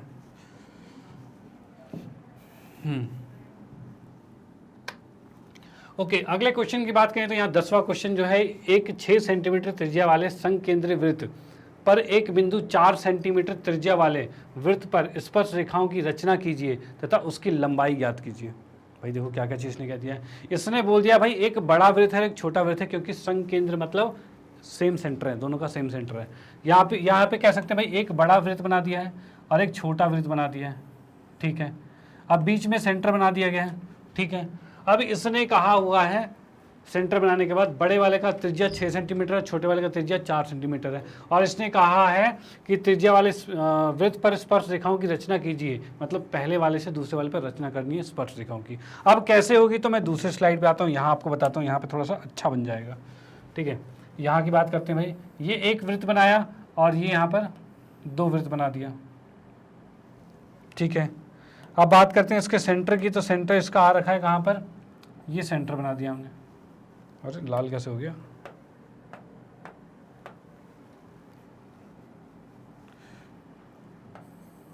ये सेंटर हो गया इसका। ठीक है, अब यहाँ से बात करें तो यहाँ पर एक इसकी जो त्रिज्या है वो कितने की है, ये त्रिज्या दे रखी है 6 सेंटीमीटर की, ये हमें 6 सेंटीमीटर की दे रखी है। डन। अब हमें क्या करना है, यहाँ से स्पर्श रेखाएं खींचनी है इस पे 2। अब वो कैसे खींचेगी, तो उसके लिए हमें करना पड़ेगा इसका लंब समद्विभाजक पहले करना पड़ेगा, और वो कैसे होगा, तो आधे से ज़्यादा प्रकार खोलेंगे, एक कट ऊपर, यानी एक कट मैंने ऊपर लगाया और एक कट नीचे लगाया, यहाँ वैसे ये उतना ही प्रकार रख के यहाँ से एक कट ऊपर लगाएंगे और एक कट नीचे लगाएंगे, ये हो जाएगा। इसको जब मिलाते हैं तो कितना हो जाएगा, ये इसको मिलाएंगे तो ये हो जाएगा हमारे पास, इस तरह से कट जाएगा इसे। ठीक है, यहाँ पर आ रहा है, और ये जो रेखा है ये एक तरह की लंब समद्विभाजक आई है, यानी कि इसको 90 डिग्री पर 2 समान भागों में बांटा जा रहा है। डन, चलो भाई ठीक है। अब इसमें क्या करते हैं, एक वृत्त खींचते हैं भाई, इसको केंद्र लेकर यहाँ पे प्रकार रखकर इस तरह से गोल एक वृत्त खींच दिया जाएगा। ठीक है, तो यहाँ से इस तरह से प्रकार लेकर गोल वृत्त खेलेंगे, मैं तो डायरेक्टली ऐसे खींच देता हूँ। ठीक है, ये हो गया हमारे पास। अब यहां पर क्या है, यहां से हम यहाँ से अब स्पर्श रेखा खींच सकते हैं। और कैसे हो जाएगी, तो इस केंद्र से, इस बिंदु से यहाँ पर हमने टच किया जहाँ पर वृत्त टच कर रहा है, और इस बिंदु से हमने यहाँ पर टच किया जहाँ वृत्त टच कर रहा है, ठीक है। और ये दो हमारी स्पर्श रेखाएं बन चुकी हैं। इसके नाम दे देते हैं हम। तो नाम क्या है भाई, इसको लिया हमने O, इसको A, इसको B और इसको C, ठीक है। ये दो हमारी स्पर्श रेखा लास्ट में फाइनली बन चुकी है जो हमें निकालना था। डन। तो आप इसको नोट कर सकते हो भाई, और इसके स्टेप को दोबारा से रिपीट कर, अगर समझ में, कहते हैं ना कोई स्टेप अगर स्किप हो गया हो तो इसको वीडियो को रिपीट करके दोबारा से देखिए, ठीक है। यहाँ पे आप देख पाओगे भाई कैसे कैसे क्या क्या स्टेप हमने फॉलो किया, तब जाके फिगर बन गया। डन। चलो भाई ठीक है, इसका स्क्रीनशॉट ले लीजिए। फिर हम आते हैं नेक्स्ट क्वेश्चन पे।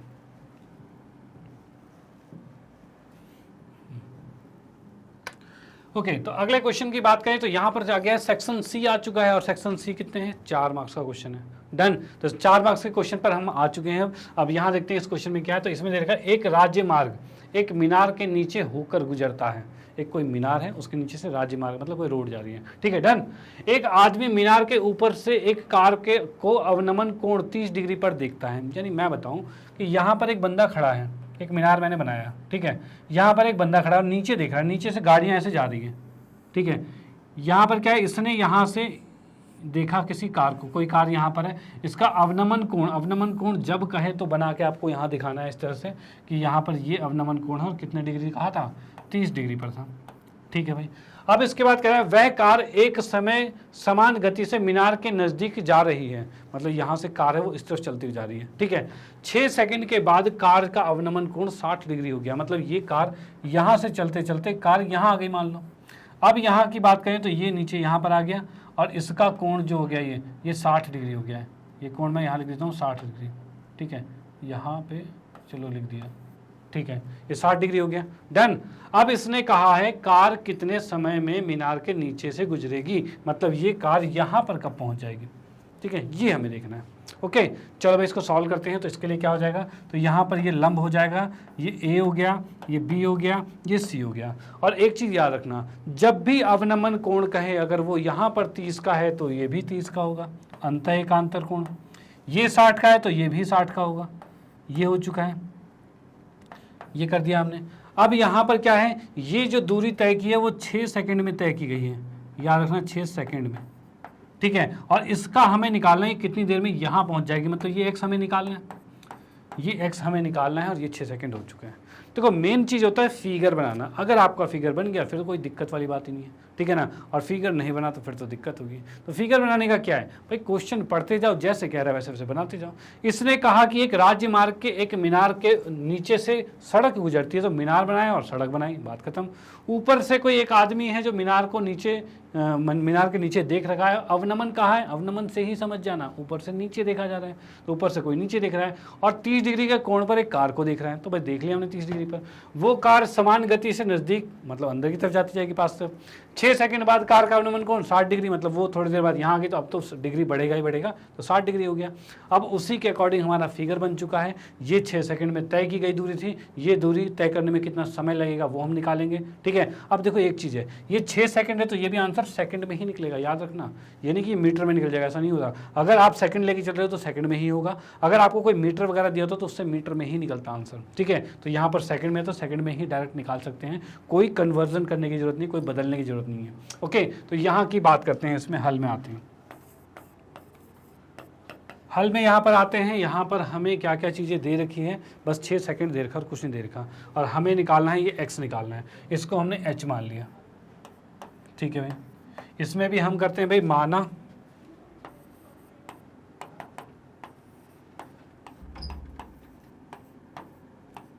मीनार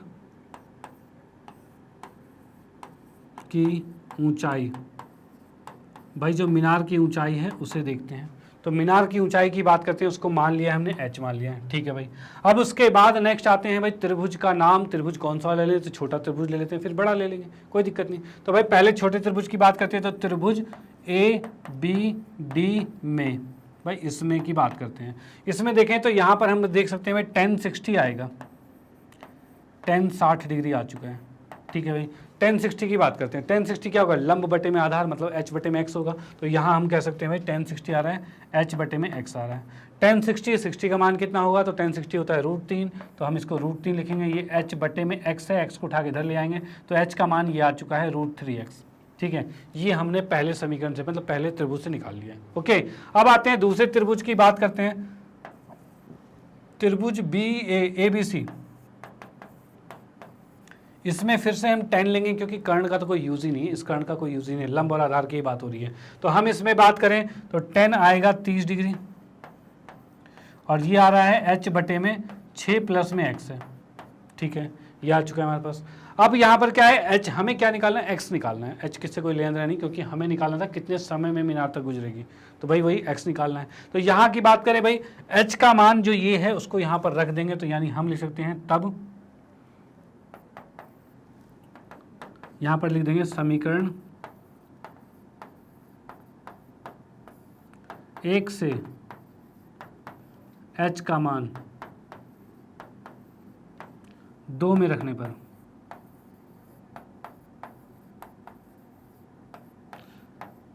भाई h से, मतलब समीकरण 1 से h का मान 2 में रखा गया। अब रखते हैं तो क्या होगा, तो यहाँ देख लेते हैं भाई tan 30 का मान कितना था, तो tan 30 का मान हमारे पास था 1 बटे में √3। ठीक है, उसके बाद क्या है, बराबर में h की जगह आएगा x √3 और बटे में क्या है, x प्लस में 6 है। ठीक है भाई, यहाँ से √3 को इधर भेजते हैं, इसको मल्टीप्लाई गुना ऐसे कर लेते हैं, तो √3 को इससे गुना करेंगे तो कितना हो जाएगा, 3x हो जाएगा। इसको इधर गुना करेंगे तो x प्लस में 6 आ जाएगा। ठीक है, इस x को उठा कर उधर भेजेंगे तो 6 बराबर में 2x आ जाएगा, और x का मान ये 2 से इसको भाग कर देंगे 6 से, तो 3 आ जाएगा। हम कह सकते हैं भाई x का मान 3 आ गया, यानी कि हम यहाँ पर कहेंगे कार मीनार के पाद बिंदु तक पहुंचने में 3 सेकंड लेगी। ठीक है, डन। चलो भाई ठीक है, आप इसको नोट कर सकते हो और इसको भी नोट कर सकते हो। फिर हम आते हैं नेक्स्ट क्वेश्चन पे। ओके, चलो भाई,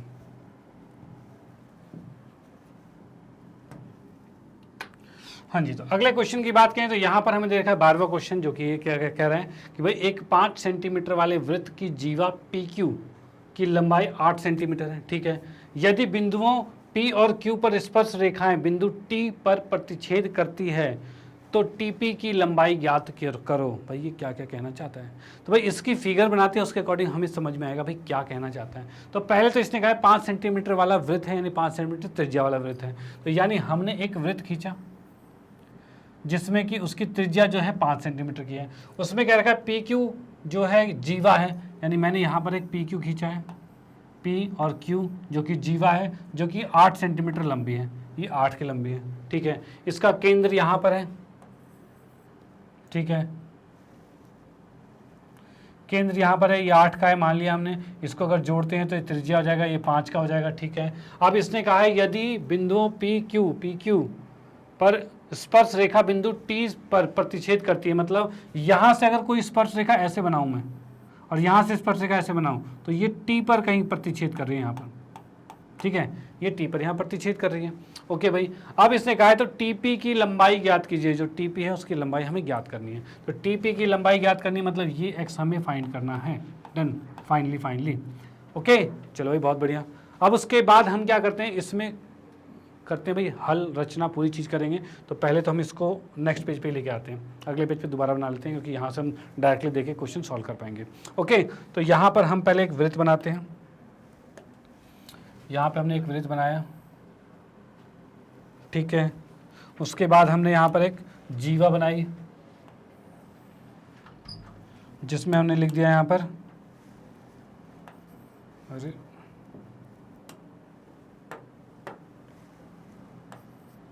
PQ ले लिया और इसका केंद्र O ले लिया है, और इसको हमने ज्वाइन किया है यहाँ पर, ये त्रिज्या हो गई हमारी।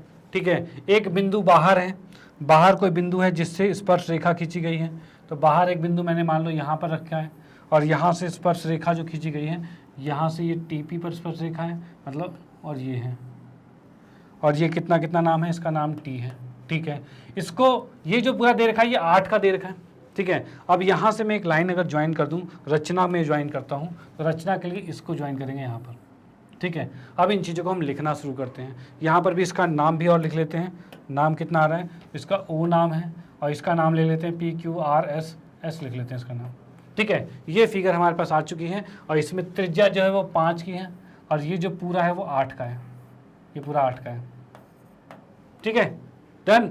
चलो भाई इसको लिखते हैं भाई, सॉल्व करते हैं। यहाँ पे पहले लिखते हैं दिया है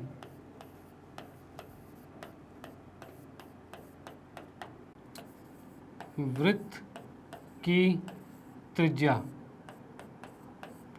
भाई वृत्त की त्रिज्या क्या आ रही है, तो वृत्त की त्रिज्या की बात करें तो कितनी है भाई, 5 है वृत्त की त्रिज्या, तो हम लिख सकते हैं इसको R लिख लिया हमने, R लिखा है जो कि 5 सेंटीमीटर आएगा। चलो भाई बहुत बढ़िया। उसके बाद नेक्स्ट क्या है, तो जीवा, जीवा जो हमें दे रखी है कितनी, PQ, और ये हमें दे रखा है कितना, ये 8 सेंटीमीटर दे रखा है। चलो भाई बहुत बढ़िया, इसमें कुछ नाम तो नहीं दे रखा ना, हाँ PQ दे रखा है, PQ लिया है, ठीक है बिल्कुल। अब उसके बाद क्या है, बाहर एक T पॉइंट था। ठीक है, ये तो खैर पॉइंट हमें दे रखा था, कोई बात नहीं, तो हम यहाँ से लिख ले, वो क्या कहते हैं, स्पर्श रेखा तो लिख लेते हैं। तो हम लिखेंगे भाई TP तथा TQ स्पर्श रेखा है, रेखा है। इसको यहाँ से हटाते हैं है, और इसको यहाँ से लिखते हैं, ये T आ गया, अरे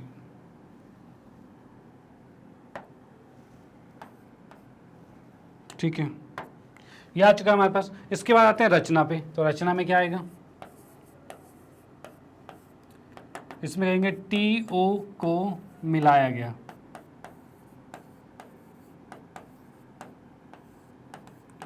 ठीक है भाई, TO को मिला दिया गया है। अब यहाँ एक चीज़ देख लेना भाई, क्या भाई इसमें जैसे ही हम आते हैं हल पे, हल क्या सिद्ध करना है ना हमें, TP की लंबाई ज्ञात करनी है, मतलब ज्ञात करना है, तो यहाँ पर करेंगे भाई ज्ञात करना है।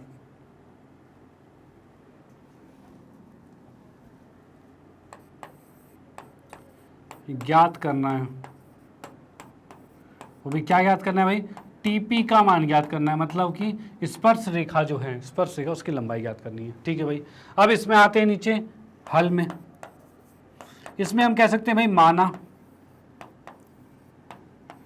TP बराबर में x मान लिया। ठीक है भाई, इसको यहाँ पर हमने s मान रखा है, s की जगह हम r मान लेते हैं, ज़्यादा अच्छा रहेगा, क्योंकि ना फिर वो कन्फ्यूज़न नहीं होगा, तो s ना कभी कभी 5 लग जाता है। सही कह रहे हैं ना भाई, s कभी कभी 5 लग जाता है, तो वो ना हो तो r ले लेते हैं, वो ज़्यादा एक्यूरेट सा लगेगा। चलो भाई ठीक है, अब यहाँ पर क्या चीज़ है भाई, TP को हमने x मान लिया, मतलब ये चीज़ हमारी x हो गई है, ये वाली लंबाई। उसके बाद क्या है, TR को हमने y मान लिया, TR को हमने y मान लिया, ये दो चीज़ें हो गई है। डन। चलो भाई ठीक है, अब यहाँ पर हम देखें भाई त्रिभुज कौन सा है, PTQ, ये क्या होगा, समद्विबाहु त्रिभुज बना है।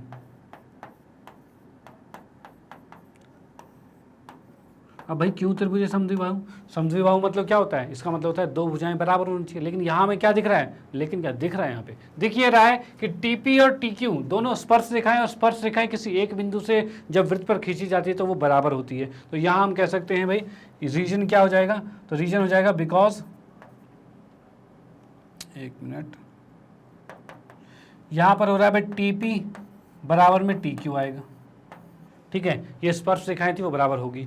चलो भाई, अब यहाँ से उसी के अंदर कहेंगे भाई जो PTO जो है ये भी कोण का समद्विभाजक है, कोण को दो बराबर भागों में बांट रहा है। तो यहाँ लिख सकते हैं तब जो TO है, मतलब कि कोण PTO जो है वो बराबर होगा कोण QTO के, ये बराबर होगा।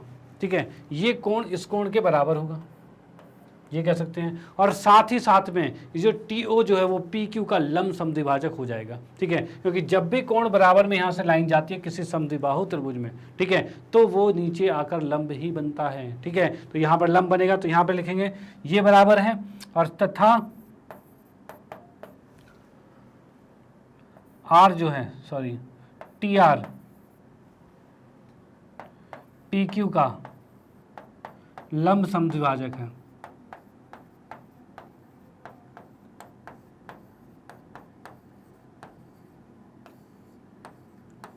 ठीक है भाई, भाई जो टी आर जो है वो पी क्यू का लंब समद्विभाजक है, ये चीज़ हो गई है। चलो भाई यहाँ से पता चला कि ये 90 डिग्री का हो जाएगा हमारे पास। ओके चलो, अब इसके बाद ये 90 का भी हो गया और साथ ही साथ में ये भी 4 का हो गया और ये भी 4 का हो गया, ये इतनी बात हो गई हमारे पास। ठीक है, अब यहाँ से आते हैं त्रिभुज कौन सा वाला, तो पी आर ओ में। इसमें हम देख सकते हैं भाई ये कोण जब 90 का है तो यहाँ से हम 90 के सामने वाले को कर्ण कहेंगे, यानी यहाँ से आएगा पी ओ का वर्ग जो है वो पी आर का वर्ग प्लस में आर ओ के वर्ग के बराबर होगा। ठीक है भाई, पी ओ का वर्ग जो है वो पी आर का वर्ग और आर ओ के वर्ग के बराबर होगा। डन। अब यहाँ से हम देख सकते हैं भाई पी आर कितना है, तो पी आर है 4। ठीक है, आर ओ कितना है तो ये नहीं पता, ये पता होना चाहिए हमें। आर ओ का वर्ग ये कितना है, तो ये 5 का वर्ग है। अब 5 के वर्ग में से 4 का वर्ग मतलब 25 में से 16 गया, तो ये आर ओ का वर्ग आएगा। और इसे कह सकते हैं ये 9 बचा, और आर ओ का वर्ग बराबर 9 मतलब 3 आ जाएगा, और यही आएगा। वर्ग से 9 कटेगा 3 आ जाएगा, तो आर ओ का मान 3 आ गया। डन। चलो भाई ठीक है, यहाँ से हमें दिख रहा है ये 3 का आ गया। चलो भाई अच्छी बात है। अब उसके बाद क्या है, हमने इसको x माना था, इसको y माना था, ये चीज़ किया था हमने। अब आते हैं त्रिभुज कौन सा, पी आर टी में आते हैं। पी आर टी में आते हैं, यह आएगा भाई त्रिभुज पी आर टी में। अब इसमें देखा जाए तो इसमें भी पाइथागोरस लगेगा। अब पाइथागोरस लगने का मतलब इस x का वर्ग जो होगा वो y का वर्ग प्लस में 4 का वर्ग इसके बराबर होगा। तो हम यहाँ लिख सकते हैं भाई, अरे x का वर्ग जो है वो बराबर होगा y का वर्ग प्लस में 4 का वर्ग होगा, ये चीज़ आएगा। ठीक है, और एक और चीज़ हम देख सकते हैं, क्या चीज़ भाई, भाई ये तो हमारी कंडीशन आ गई इस त्रिभुज से। और अगर मैं पूरा बड़ा त्रिभुज ले लूँ, पूरा बड़ा त्रिभुज मतलब पी टी ओ लिया जाए, तो पी टी ओ के अकॉर्डिंग क्या हो रहा है, तो ये 90 डिग्री का हो रहा है, यहाँ पे ये 90 का हो रहा है। तो यहाँ से हम क्या लिख सकते हैं, तो भाई इसका वर्ग जो होगा 4 + 3 का वर्ग, सॉरी y + 3 का जो वर्ग होगा वो 5 का वर्ग प्लस में x के वर्ग के बराबर होगा। तो हम इसमें लेंगे कौन सा, तो टी पी ओ त्रिभुज में, त्रिभुज टी पी ओ में। अब यहाँ की बात करें तो यहाँ से हम लिख सकते हैं भाई कर्ण का वर्ग, यानी कि y प्लस में 3 का वर्ग जो होगा, जो लिखेंगे इसमें y प्लस में 3 का वर्ग जो होगा ये बराबर होगा हमारा किसके, तो x का वर्ग और प्लस में 5 के वर्ग के बराबर होगा, ये होगा। ठीक है, अब यहाँ समीकरण 1 और 2 से हम सॉल्व करेंगे। ठीक है, हमें क्या निकालना है भाई, हमें क्या निकालना है, तो हम देख पा रहे हैं यहाँ पर हमें निकालना था, इसमें ज्ञात करना था टीपी यानी x हमें ज्ञात करना है। तो हम x कैसे ज्ञात करेंगे भाई, इसको सॉल्व करते हैं और x का मान निकालते हैं। तो यहाँ से मैं क्या करता हूँ, इसको सॉल्व करना शुरू करता हूँ। इसको अभी समीकरण 2 ना लिख के इसको सॉल्व करना शुरू करते हैं। तो यहाँ से क्या होगा, a² प्लस में b² प्लस में 2ab मतलब 6y होगा, ये चीज़ हो गया हमारे पास।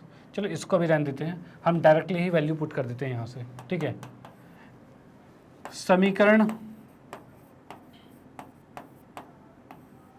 1 से x² का मान 2 में रखा गया। ठीक है भाई, ये जो समीकरण 1 से x² का मान 2 में रखा गया है। डन। तो यहाँ से हम कह सकते हैं x² का मान जो है वो यहाँ रखते हैं, तो ये आ जाएगा y प्लस में 3 का वर्ग जो है वो बराबर x² की जगह आ जाएगा y² प्लस में 4 का स्क्वायर यानी 16 प्लस में ये है 25, ये आ चुका है। ठीक है, इसका स्क्वायर जब मैं खोलता हूँ तो ये आ जाएगा a² प्लस में b² प्लस में 2ab मतलब 6y हो जाएगा। यहाँ पर y² है प्लस में 16 है प्लस में 25 है, 16 और 25 कितना होगा, तो ये हो जाता है 41, ये आ गया। डन। अब यहाँ देख रहे हैं y² से y² कट गया, 9 को उठा के दूसरी तरफ भेजेंगे तो 6y बराबर में 9 इस साइड घट जाएगा और ये बचेगा 32। ठीक है, ये 32 आ गया। और यहाँ से हम देख पा रहे हैं y का मान कितना हो जाएगा, तो भाई ये 9 को इधर घटाया हमने 32 ही आया ना। ठीक है, y का मान आ गया है 32/6 और इसको काटा तो 3 और ये आ रहा है कितना, 18 आ रहा है, 18 नहीं 16, ये आ गया। y का मान आ गया 16/3 आ गया। ठीक है भाई, इस y को उठाकर हम रखेंगे तभी तो x आएगा, इस y को उठा के यहाँ रख देते हैं x आ जाएगा। तो हम कह सकते हैं भाई x का स्क्वायर बराबर में y की जगह 16/3 का वर्ग प्लस में 4 का वर्ग, ये आ रहा है। 16 का वर्ग कितना होता है, तो 256, 3 का 9 और ये 16, इसको 9 को 16 से गुना करेंगे तो कितना होगा, तो 256 प्लस में 16 को 9 से करेंगे तो 16 दाएँ 160 और उसमें 16 घट के 44 बचेगा, 144 बटे में 9 आ रहा है। ठीक है, इनको अगर हम जोड़ते हैं तो कितना आ रहा है भाई, ये आ रहा है 400 आ रहा है और 400 बटे में 9 आ गया तो इसको हम लिख सकते हैं भाई 400 बटे में 9 आ गया है और ये आ गया एक्स स्क्वायर। डन। अब यहाँ से क्या है, एक्स स्क्वायर का मान हम डायरेक्ट निकाल देते हैं तो क्या आ रहा है हमारे पास, तो हम यहाँ से कर सकते हैं x बराबर में हो जाएगा भाई 400 बटे में 9 और इसका रूट लगा देंगे और यहाँ से हम देख पा रहे हैं भाई ये आ रहा है हमारे पास प्लस माइनस के साथ आएगा 20 बटे में 3 आ रहा है। ठीक है, ये हमारा x का मान आ रहा है प्लस माइनस के साथ 20 बटे में 3 और यहाँ पर हम जो सॉल्व कर रहे हैं इसमें क्या प्लस माइनस एग्जिस्ट करेगा भाई, यहाँ पर ये दूरी निकाल रहे हैं, दूरी में प्लस माइनस एग्जिस्ट कभी नहीं करता, इसीलिए हम उसमें प्लस माइनस नहीं लेंगे और सिर्फ प्लस लेके ही चलेंगे। तो यहाँ पर इसकी कोई ज़रूरत नहीं है और x का मान हमारे पास यहाँ आ गया, यानी कि टीपी की जो वैल्यू आ गई है, टीपी की जो वैल्यू आ गई है वो 20 बटे में 3 आ गई है और इतने सेंटीमीटर, और ये आंसर आपका आ गया। डन। तो यहाँ पर ये क्वेश्चन समाप्त होता है, आप इसका स्क्रीनशॉट ले सकते हैं और इसका भी स्क्रीनशॉट ले सकते हैं और साथ ही साथ भाई और भी है, इसका भी स्क्रीनशॉट ले सकते हो। ये आपका 4 नंबर का टोटल क्वेश्चन कंप्लीट होता है और उसके बाद हम आते हैं नेक्स्ट क्वेश्चन पे। ओके, चलो भाई इसका सेकंड पार्ट पे।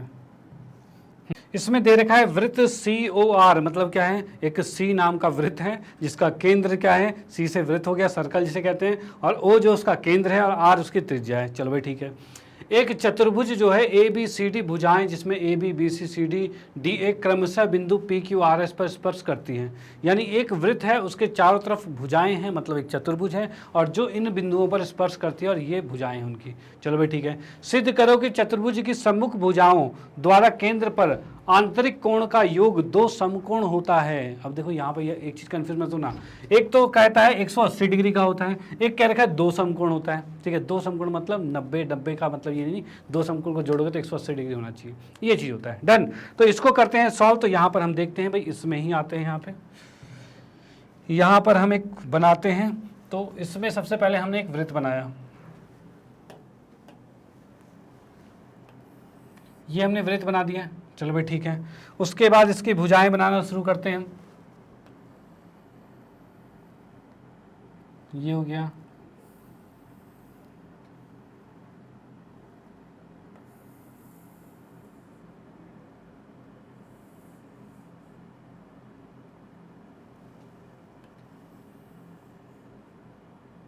ये हमारे पास हमने बना दिया। ठीक है, वृत्त के चारों तरफ बिंदु टच हो रहे हैं। अब इसका नाम क्या क्या कर दें, तो इसके नाम की बात करें तो यहाँ पर हम कर सकते हैं भाई A है, B है, C है और D है।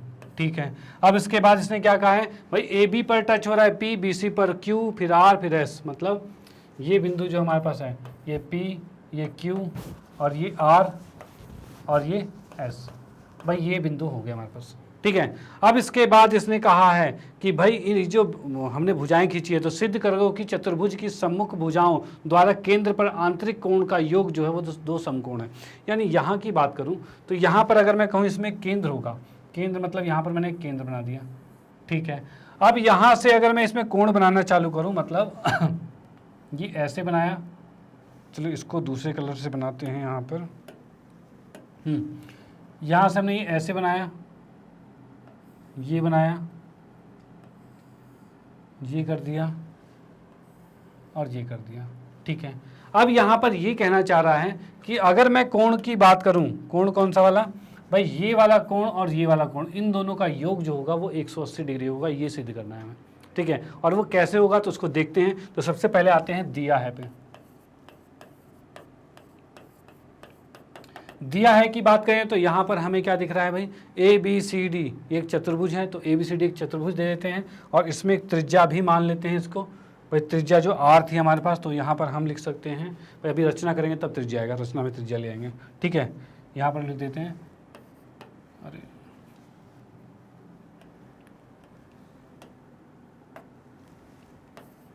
एक वृत्त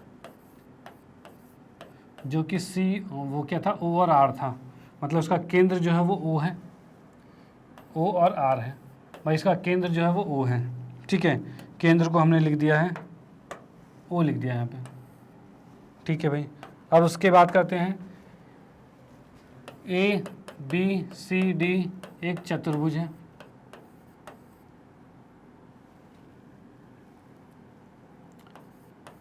चतुर्भुज हो गया, ठीक है।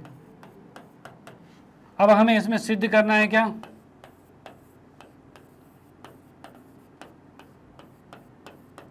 सिद्ध करना है, हमें आते हैं तो यहाँ पर क्या होगा, तो यहाँ पर हम कह सकते हैं भाई कोण ए ओ डी प्लस में कोण बी ओ सी ये 180 डिग्री का है, ये सिद्ध करना है हमें।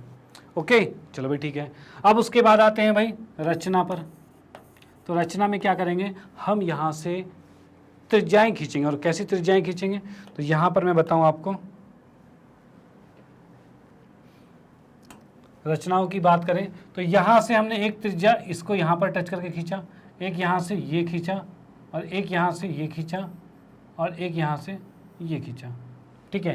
यानी हमने क्या क्या चीज़ें खींच ली वो मैं यहाँ लिख देता हूँ कि हमने क्या है रचना में O P O S O Q तथा ओ आर को मिलाया गया,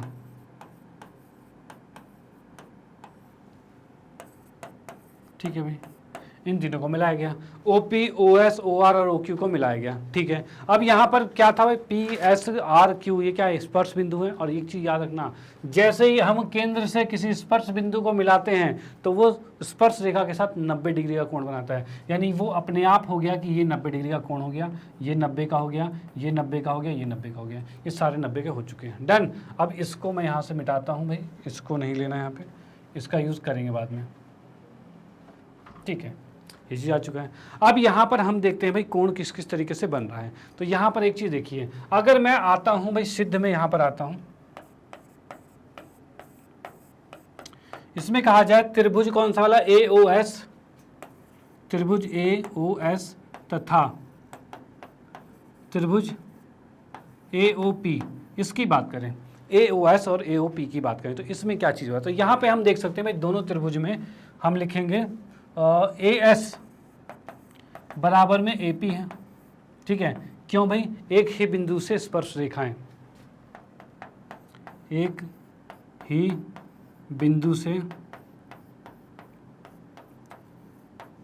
स्पर्श रेखाएं,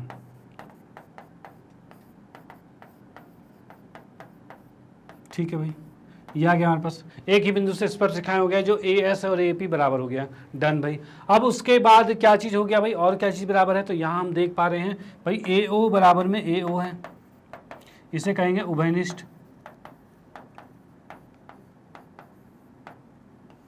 ठीक है भाई, ये चीज़ हो गया, ए ओ बराबर में ए ओ हो गया, उभयनिष्ठ हो गया, ठीक है भाई। उसके बाद नेक्स्ट क्या करते हैं भाई, ओ एस है और ओ पी दोनों बराबर हैं, तो हम कहेंगे भाई ओ एस बराबर में ओ पी, और ये क्या हो जाएगा, ये हो जाएगा एक ही वृत्त की त्रिज्याएं,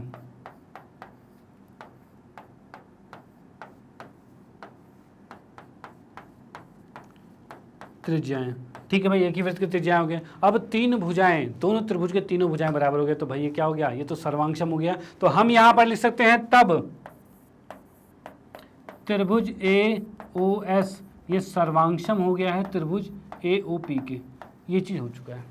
डन भाई, ये त्रिभुज ए ओ एस जो है वो ए ओ पी के सर्वांगसम हो चुका है। वो भी कैसे, तो रीजन लिखेंगे भुजा भुजा भुजा, यानी साइड साइड साइड से होगा। डन, चलो भाई ठीक है। अब इसके बाद हम कह सकते हैं अगर ये त्रिभुज इसके सर्वांगसम हो गया, यानी ये वाला कोण जो है वो इस कोण के बराबर हो जाएगा, यानी ये अगर एक्स का है तो ये भी एक्स का होगा, यानी हम कहेंगे तब कोण ए ओ एस बराबर होगा कोण ए ओ पी, और इसको मान लिया मैंने एक्स, और ये इसका रीजन हो जाएगा सी पी सी टी से, ठीक है, ये रीजन हो जाएगा। डन भाई, ये चीज़ आ गई हमारे पास। अब इसके में क्या करेंगे, सबको इसी तरह से करेंगे, इसको इसके सर्वांगसम करेंगे, इसको इसके करेंगे, इसको इसके करेंगे। अब बोलोगे सर अभी तो थोड़ा सा हुआ है, तो बहुत सारा करना पड़ेगा, तो नहीं, अब ज़्यादा नहीं करने की जरूरत है, इसमें सीधे करेंगे। इसी तरह से लिख के बस काम खत्म करो, इसी तरह से, इसी तरह लिखा और हमने लिख दिया आगे क्या, एस, क्या है ये, एस ओ डी, त्रिभुज एस ओ डी ये सर्वांगसम हो गया है त्रिभुज एस ओ डी था, एस ओ डी, ठीक है। आर ओ डी की बात कर देते हैं, आर ओ डी, और ये भी हो जाएगा भुजा भुजा भुजा से। अब इसमें क्या है, तो ये कोण भी इस कोण के बराबर हो जाएगा, यहाँ पे हो जाएगा, तो इसको हम मान लेते हैं y, ये y मान लेते हैं। तो हमने यहाँ पर लिख दिया कोण SOD बराबर में कोण ROD, इसको मान लिया y और रीजन लिख दिया CPCT। ठीक है, यही रीजन हो गया, डन, ये चीज हो गया। ठीक है भाई, नेक्स्ट पर आते हैं। तो नेक्स्ट में हम क्या करेंगे भाई, ROC जो है वो QOC के सर्वांशम हो जाएगा, यानी हम लिख सकते हैं त्रिभुज ROC ये सर्वांशम हो जाएगा। क्या था ये, ROC जो है वो QOC के सर्वांशम हो जाएगा, तो हम लिखते हैं इसमें त्रिभुज QOC के सर्वांशम हो गया, वो भी भुजा भुजा भुजा से। इसी में लिख सकते हैं भाई कोण ROC बराबर होगा कोण वो नहीं था, क्या नाम है ये, QOC है ना, QOC है, ठीक है, QOC, ये भी कोण बराबर हो जाएगा, वो भी हम लिखेंगे। इसको ले लेते हैं क्या, y के बाद इसको ले लेते हैं z मान लिया, और ये भी CPCT से बराबर हो गया। ठीक है, ठीक है, और इसमें हमने लिख दिया भाई CPCT से अगर ये बराबर हो गया, यानी कि हम लिख सकते हैं इसको z माना था तो ये z हो गया। ठीक है, ये चीज हो गया। चलो भाई, अब उसके बाद नेक्स्ट क्या है, तो यहाँ पर POB और QOB की बात करते हैं। POB और QOB, POB QOB, ये भी भुजा भुजा भुजा से हो रहा है, और इसमें भी कोण POB बराबर में कोण QOB होगा, और वो भी बाय बराबर में, इसको कुछ और मान लेते हैं, इसको क्या मान ले, XYZ तो मान लिया, अब U मान लेते हैं। ठीक है, U है ये, ठीक है, और ये भी हो जाएगा CPCT से। ठीक है, तो इसको भी हमने लिख दिया यहाँ पर, इसको लिख लिया भाई U हो गया है। ठीक है भाई, अब यहाँ पर मुझे बताओ भाई 2x 2y 2z और 2u मिल के कितना होगा। तो भाई ये आपको पता है, ये पूर्ण कोण हो जाएगा ये, तो यानी कि हम लिखेंगे तब 2x plus 2y plus 2z plus में 2u, ये मिलके 360 डिग्री होगा।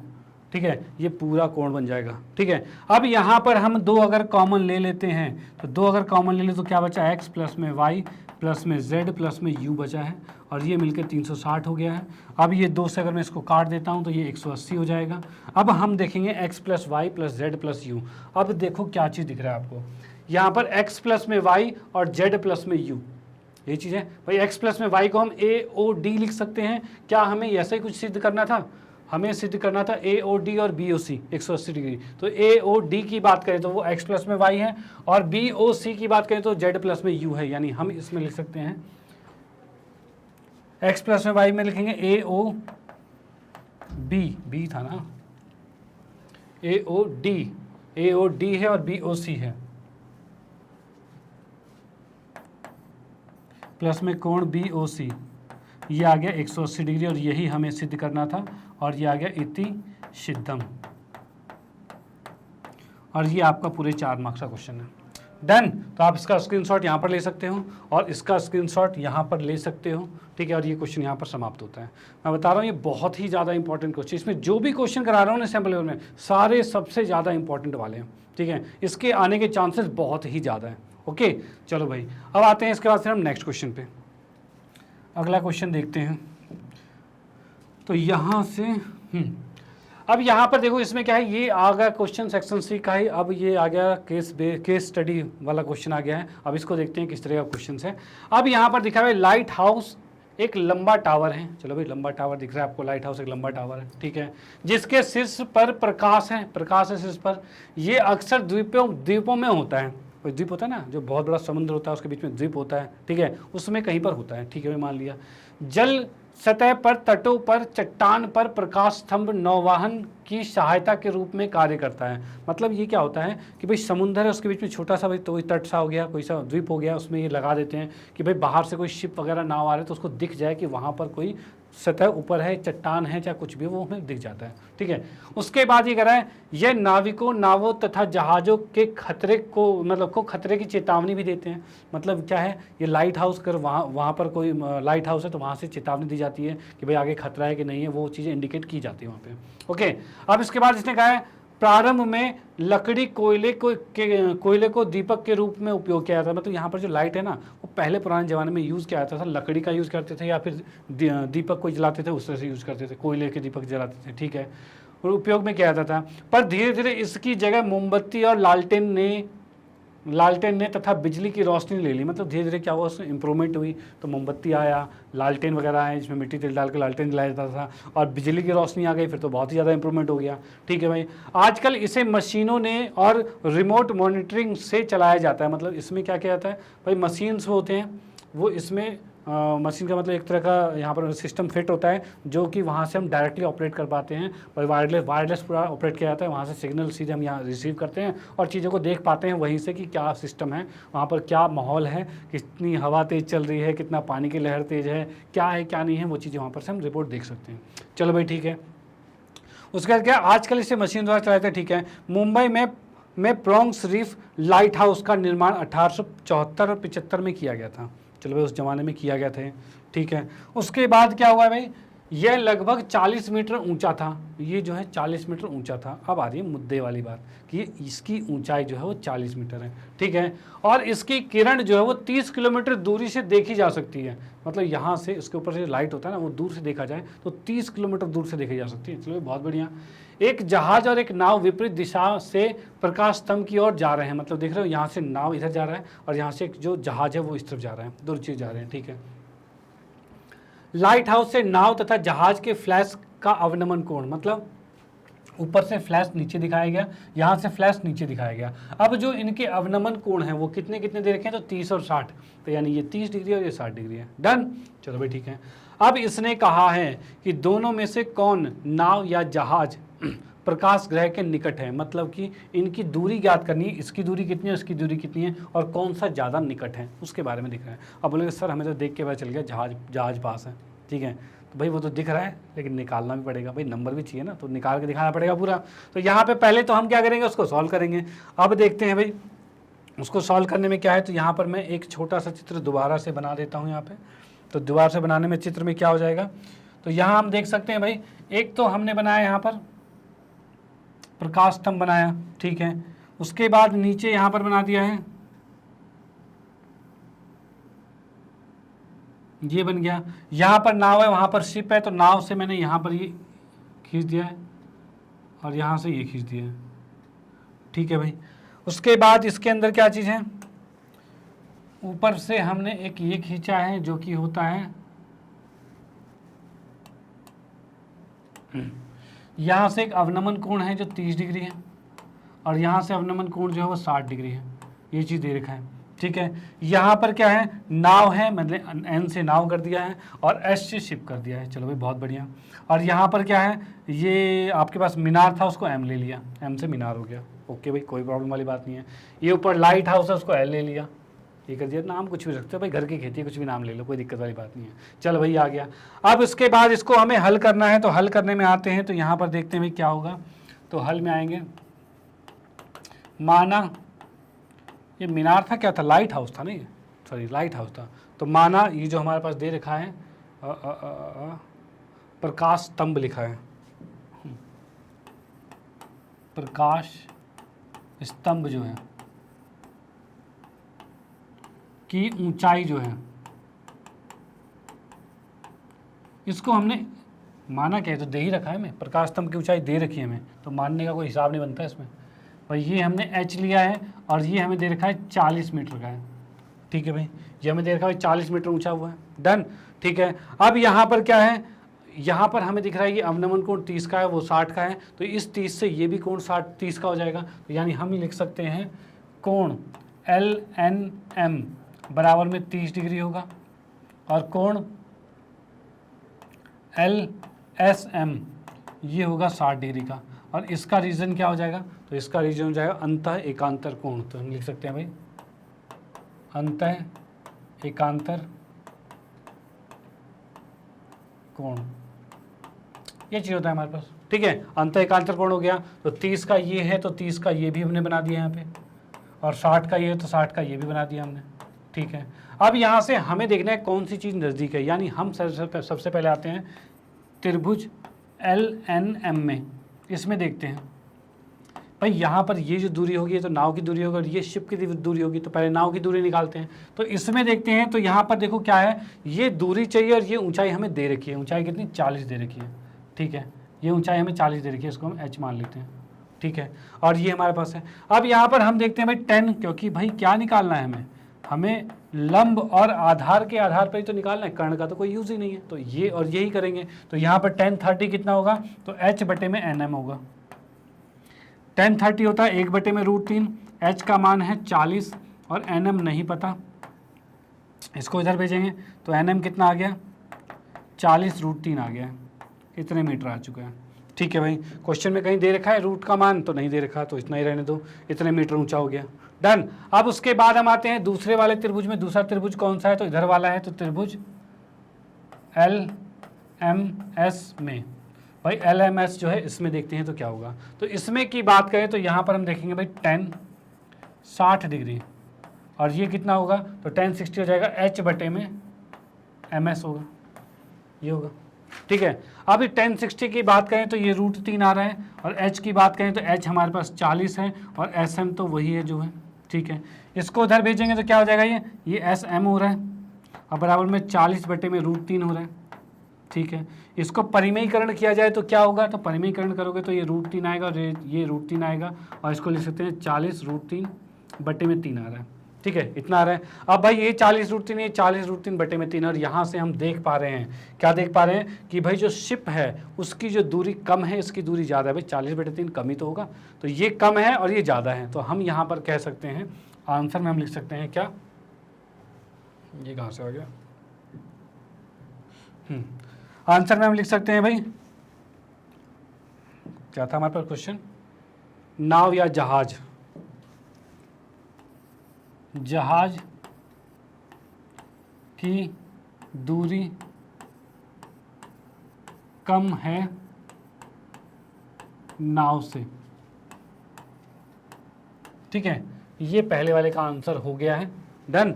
अब ने पूरा स्टेटमेंट, पूरा ये चीज़ पूरा लिखना पड़ेगा, उसके बाद वो लाइन लिखनी पड़ेगी, तब जाके नंबर मिलेंगे तुम्हें 2 नंबर, ओके।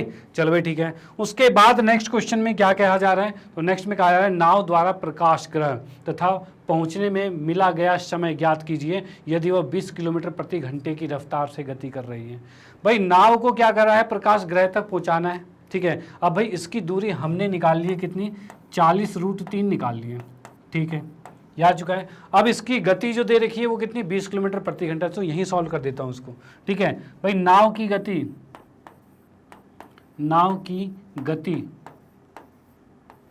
20, इसको हम ले लेते हैं भाई s जो है ये है 20 किलोमीटर प्रति घंटा है, ठीक है। अब भाई क्या बोला है, नाव द्वारा प्रकाश ग्रह तक पहुंचने के लिए लिया गया समय, ठीक है, नाव द्वारा प्रकाश स्तंभ तक पहुंचने में लिया गया समय भाई कितना होगा, तो दूर समय क्या होता है, दूरी बटे में चाल, यही होता है। अब दूरी कितनी थी, 40√3 हमने निकाला था, और उसके बटे में कितना हो जाएगा भाई 40√3 और बटे में 20 आ रहा है, ये आ रहा है, ठीक है। और इतना क्या है, तो ये प्रति घंटे की बात करें तो इतने घंटे की बात हो जाएगी, तो ये हो जाएगा घंटे में आ जाएगा, मतलब आवर में आ जाएगा। 20 को हमने इससे गुना भाग किया तो 2 आ जाएगा, और 2√3, अगर मैं √3 का मान रखता हूँ 1.73, तो इसमें यहाँ पर लिख देंगे भाई कितना हो जाएगा, 2 गुने में 1.73, इतने घंटे आ रहा है। इसको गुना करेंगे तो कितना आएगा, तो 3 दूनी 6 और 7 दूनी 14 का 4 हासिल 1 और 2 एकम 2 और 1 3, 3.46 इतने घंटे आ रहा है आंसर, ठीक है। तो भाई यहाँ पर क्या है, नाव द्वारा यहाँ से यहाँ तक मतलब प्रकाश स्तंभ तक पहुँचने में उसे इतने घंटे समय लगेगा, डन। तो आप इसको नोट कर सकते हो, ये भाई सेकंड पार्ट का ये आंसर हो गया है, और फर्स्ट पार्ट का आपका ये आंसर हो गया है, और इसमें आपको लास्ट में एक लाइन ये भी लिखनी पड़ेगी, डन। तो ये क्वेश्चन यहाँ पर कंप्लीट होता है, पूरा केस बेस्ड स्टडी क्वेश्चन है। अब हमने यहाँ पर देख लिया भाई कैसे इसको हम ज्ञात कर सकते हैं, ठीक है, कि भाई नाव को हम किस तरीके से देख सकते हैं, कितनी दूरी पर है, कितना समय लगेगा जाने में, हर चीज़ें कैलकुलेट की जा सकती है यहाँ पर। मतलब ऐसी ऐसी चीज़ें जो हम सोच भी समझ भी नहीं सकते। भाई देख लो त्रिकोणमिति का कितना फ़ायदा है। भाई आपको अगर ये आती है तो आप बहुत कुछ इसका फ़ायदेमंद कर सकते हो, फ़ायदा उठा सकते हो। और कुछ लोग तो ये कहते हैं भाई क्या पढ़ते हो त्रिकोणमिति, क्या पढ़ के क्या जीवन में क्या ही इसका यूज़ है।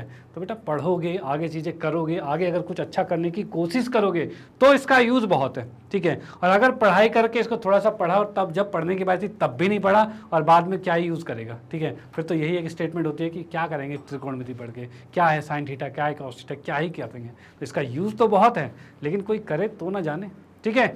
चलो भाई फिलहाल तो हम इसको इरेज करते हैं और आते हैं नेक्स्ट क्वेश्चन पे।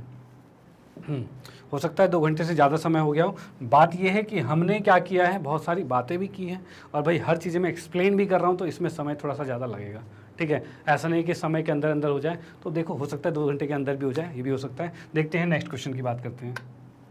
अगला क्वेश्चन स्टार्ट करते हैं सेक्शन सी का ही 14वां क्वेश्चन, जो अंतिम क्वेश्चन है। ये भी केस स्टडी बेस्ड क्वेश्चन है, इसको भी देखते हैं भाई क्या चीज़ें इसमें। इसके अंदर ये कह रहा है कि पुशअप ताकत बढ़ाने के लिए एक तेज और प्रभावी व्यायाम है। जो हम पुशअप करते हैं, डिप्स मारते हैं, वो क्या होता है, हमारी ताकत बढ़ाने के लिए बहुत अच्छा व्यायाम है। चलो भाई अच्छी बात है। ये एथलेटिक्स सहित लगभग सभी खेलों में सहायक है। भाई लगभग सभी खेलों में स्ट्रेंथ बढ़ जाती है, बहुत अच्छी बात है। अब ये कह रखा है जबकि पुशअप मुख्य रूप से छाती, बाहों और कंधों की मांसपेशियों को लक्षित करता है, मतलब प्रभावित करता है, ठीक है। तो भाई ठीक है भाई, हमारे ये बाह होते हैं, छाती होती है और कंधे होते हैं, इसको बहुत ज़्यादा अफेक्ट करता है, मतलब इफेक्ट करता है, अच्छा प्रभाव डालता है इसमें, ठीक है भाई। उसके बाद क्या है, हाँ, जिस लक्षित करता है जिसके लिए आवश्यक समर्थन अन्य मांसपेशियां पूरे शरीर को टोन करने में मदद करता है। मतलब इसकी वजह से क्या होता है, पूरे बॉडी के स्ट्रेंथ बढ़ जाती है, ठीक है भाई। अब कह रहा है नितेश पुशअप के चैलेंज में भाग लेना चाहता है। भाई पुशअप का चैलेंज जो है नितेश जो है वो भाग लेना चाहता है। अब ये कह रहा है वर्तमान में बना सकता है 1 घंटे में 3000 पुशअप के लिए। मतलब वहाँ पर जो है वो 1 घंटे में 3000 पुशअप वो वर्तमान में मार लेता है, ठीक है। 1 घंटे में 3000 ज़्यादा ही मार लेता है, बहुत ज़्यादा, ठीक है भाई। लेकिन वह 3900 पुशअप्स का लक्ष्य हासिल करना चाहता है। मतलब भाई 3000 तो मार लेता है लेकिन वो कह रहा है मुझे 3900 पुशअप मारने हैं। चलो भाई ठीक है। 1 घंटे में जिसके लिए वह नियमित रूप से अभ्यास करता है, ठीक है भाई। चलो भाई वो डेली उसके प्रैक्टिस करता रहता है, जिसकी वजह से भाई वो उसके पुशअप बढ़ जाए। भाई कोशिश कर रहा है बंदा, भाई प्रैक्टिस कर रहा है, हो सकता है पहुंच ही जाएगा। अभ्यास के प्रत्येक दिन के साथ वह सक्षम है। भाई क्या सक्षम है वो देख लेते हैं कि पिछले दिन की तुलना में 1 घंटे में 5 और पुशअप करने के लिए मतलब वो जो प्रैक्टिस कर रहा है ना, तो भाई प्रैक्टिस करने में हो रहा है पिछले दिन की तुलना में। एक दिन अगर उसने प्रैक्टिस किया तो अगले दिन वो 5 पुशअप ज़्यादा मार लेगा, ठीक है। यानी आज उसने प्रैक्टिस की, अब कल मारेगा तो वो 5 एक्स्ट्रा मारेगा। अब फिर उसने पुशअप की प्रैक्टिस की तो अगले दिन वो 5 और एक्स्ट्रा मारेगा, मतलब 10 एक्स्ट्रा हो जाएगा। चलो ठीक है। अगर अभ्यास के पहले दिन वह 3000 पुशअप करता है, भाई अभ्यास का पहला दिन है, उस दिन 3000 पुशअप करता है। अब ये कह रहा है और नियमित रूप से अभ्यास करना जारी रखता है जब तक उसका लक्ष्य प्राप्त ना हो जाए। और लक्ष्य कितना था, तो लक्ष्य की बात करें तो ये है 3900 लक्ष्य, ठीक है। यहाँ तक उसे पहुँचना है, डन, ठीक है।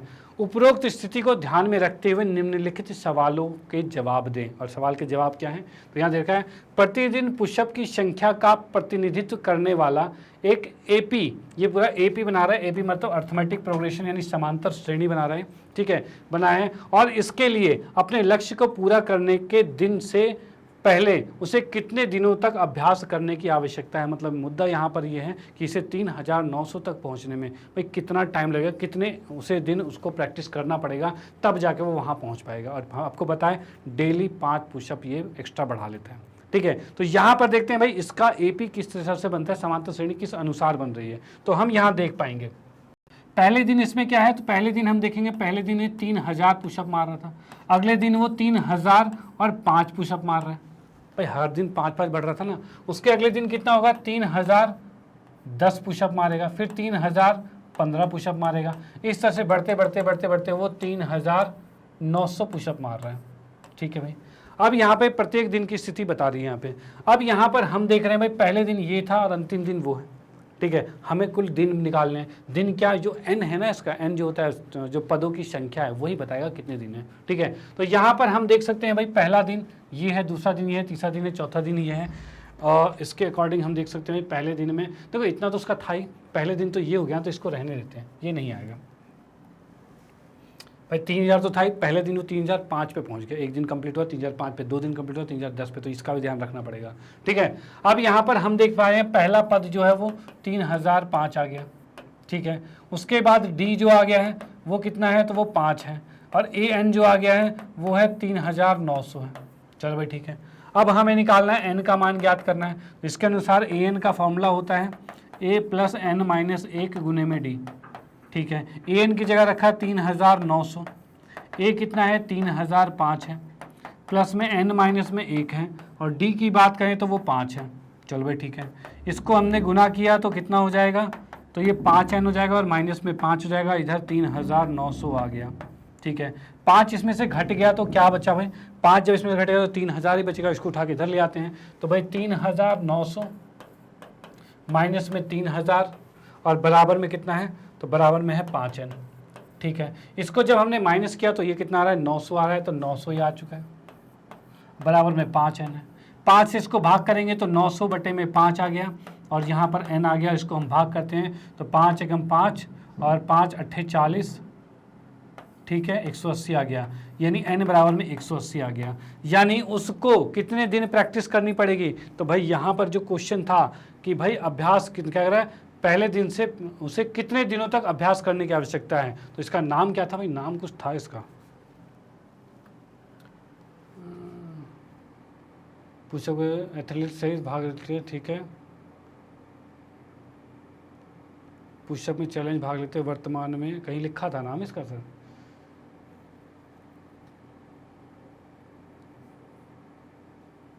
नितेश, ये नाम है नितेश। ठीक है, नितेश नाम है, अब नितेश के हिसाब से हम लिखेंगे, स्टेटमेंट हमें लिखना है भाई, नाम तो पता होना चाहिए, तो हम लिखेंगे भाई नितेश, नितेश को कुल 180 दिन अभ्यास करना पड़ेगा।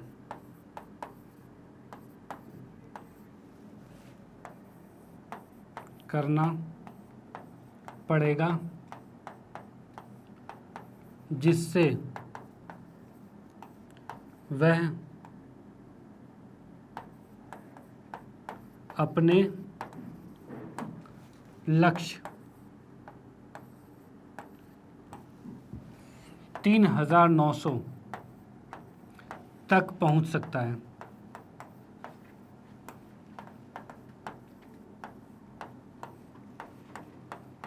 ठीक है भाई, अब यहाँ पर क्या है, नितेश को कुल 180 दिन अभ्यास करना पड़ेगा, तब जाके वो 3900 तक पहुंच पाएगा।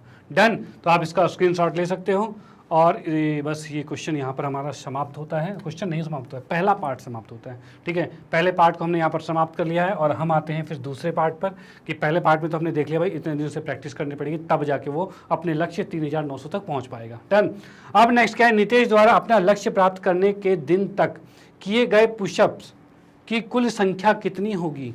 अब भाई कितने पुशअप वो कर चुका होगा। ठीक है, तो यहाँ की बात करें तो भाई ये जो संख्या बढ़ती हुई जा रही है ना, इन सबको जोड़ना है तभी कुल आएगा। तो कुल की बात करें तो यहाँ पर हम बात करते हैं तो ये आ रहा है 3005, 3010, 3015, और ये बढ़ते 3900 तक जा रखा है। ठीक है, अब हम क्या करेंगे, इसमें भी हमें ए एन एस एन सो सबको हमने देख लिया था, अब यहाँ सीधे एस एन का फॉर्मूला लगाएंगे। एस एन का फॉर्मूला क्या होता है, तो एस एन में एन हमें पता है, एन कितना हमें दे रखा है भाई, एन हमें पता है, एन है 180। ठीक है, ए है 3005 है। ठीक है, डी जो है वो 5 है, फिर से लिख लेते हैं, और ए एन जो है वो 3900 है। अब हमें निकालना है एस एन, एस एन मतलब एस 180 निकालना है, और ये ए एन मतलब एन ए 180 हमें निकल चुका है, ए 180 तो उतना है।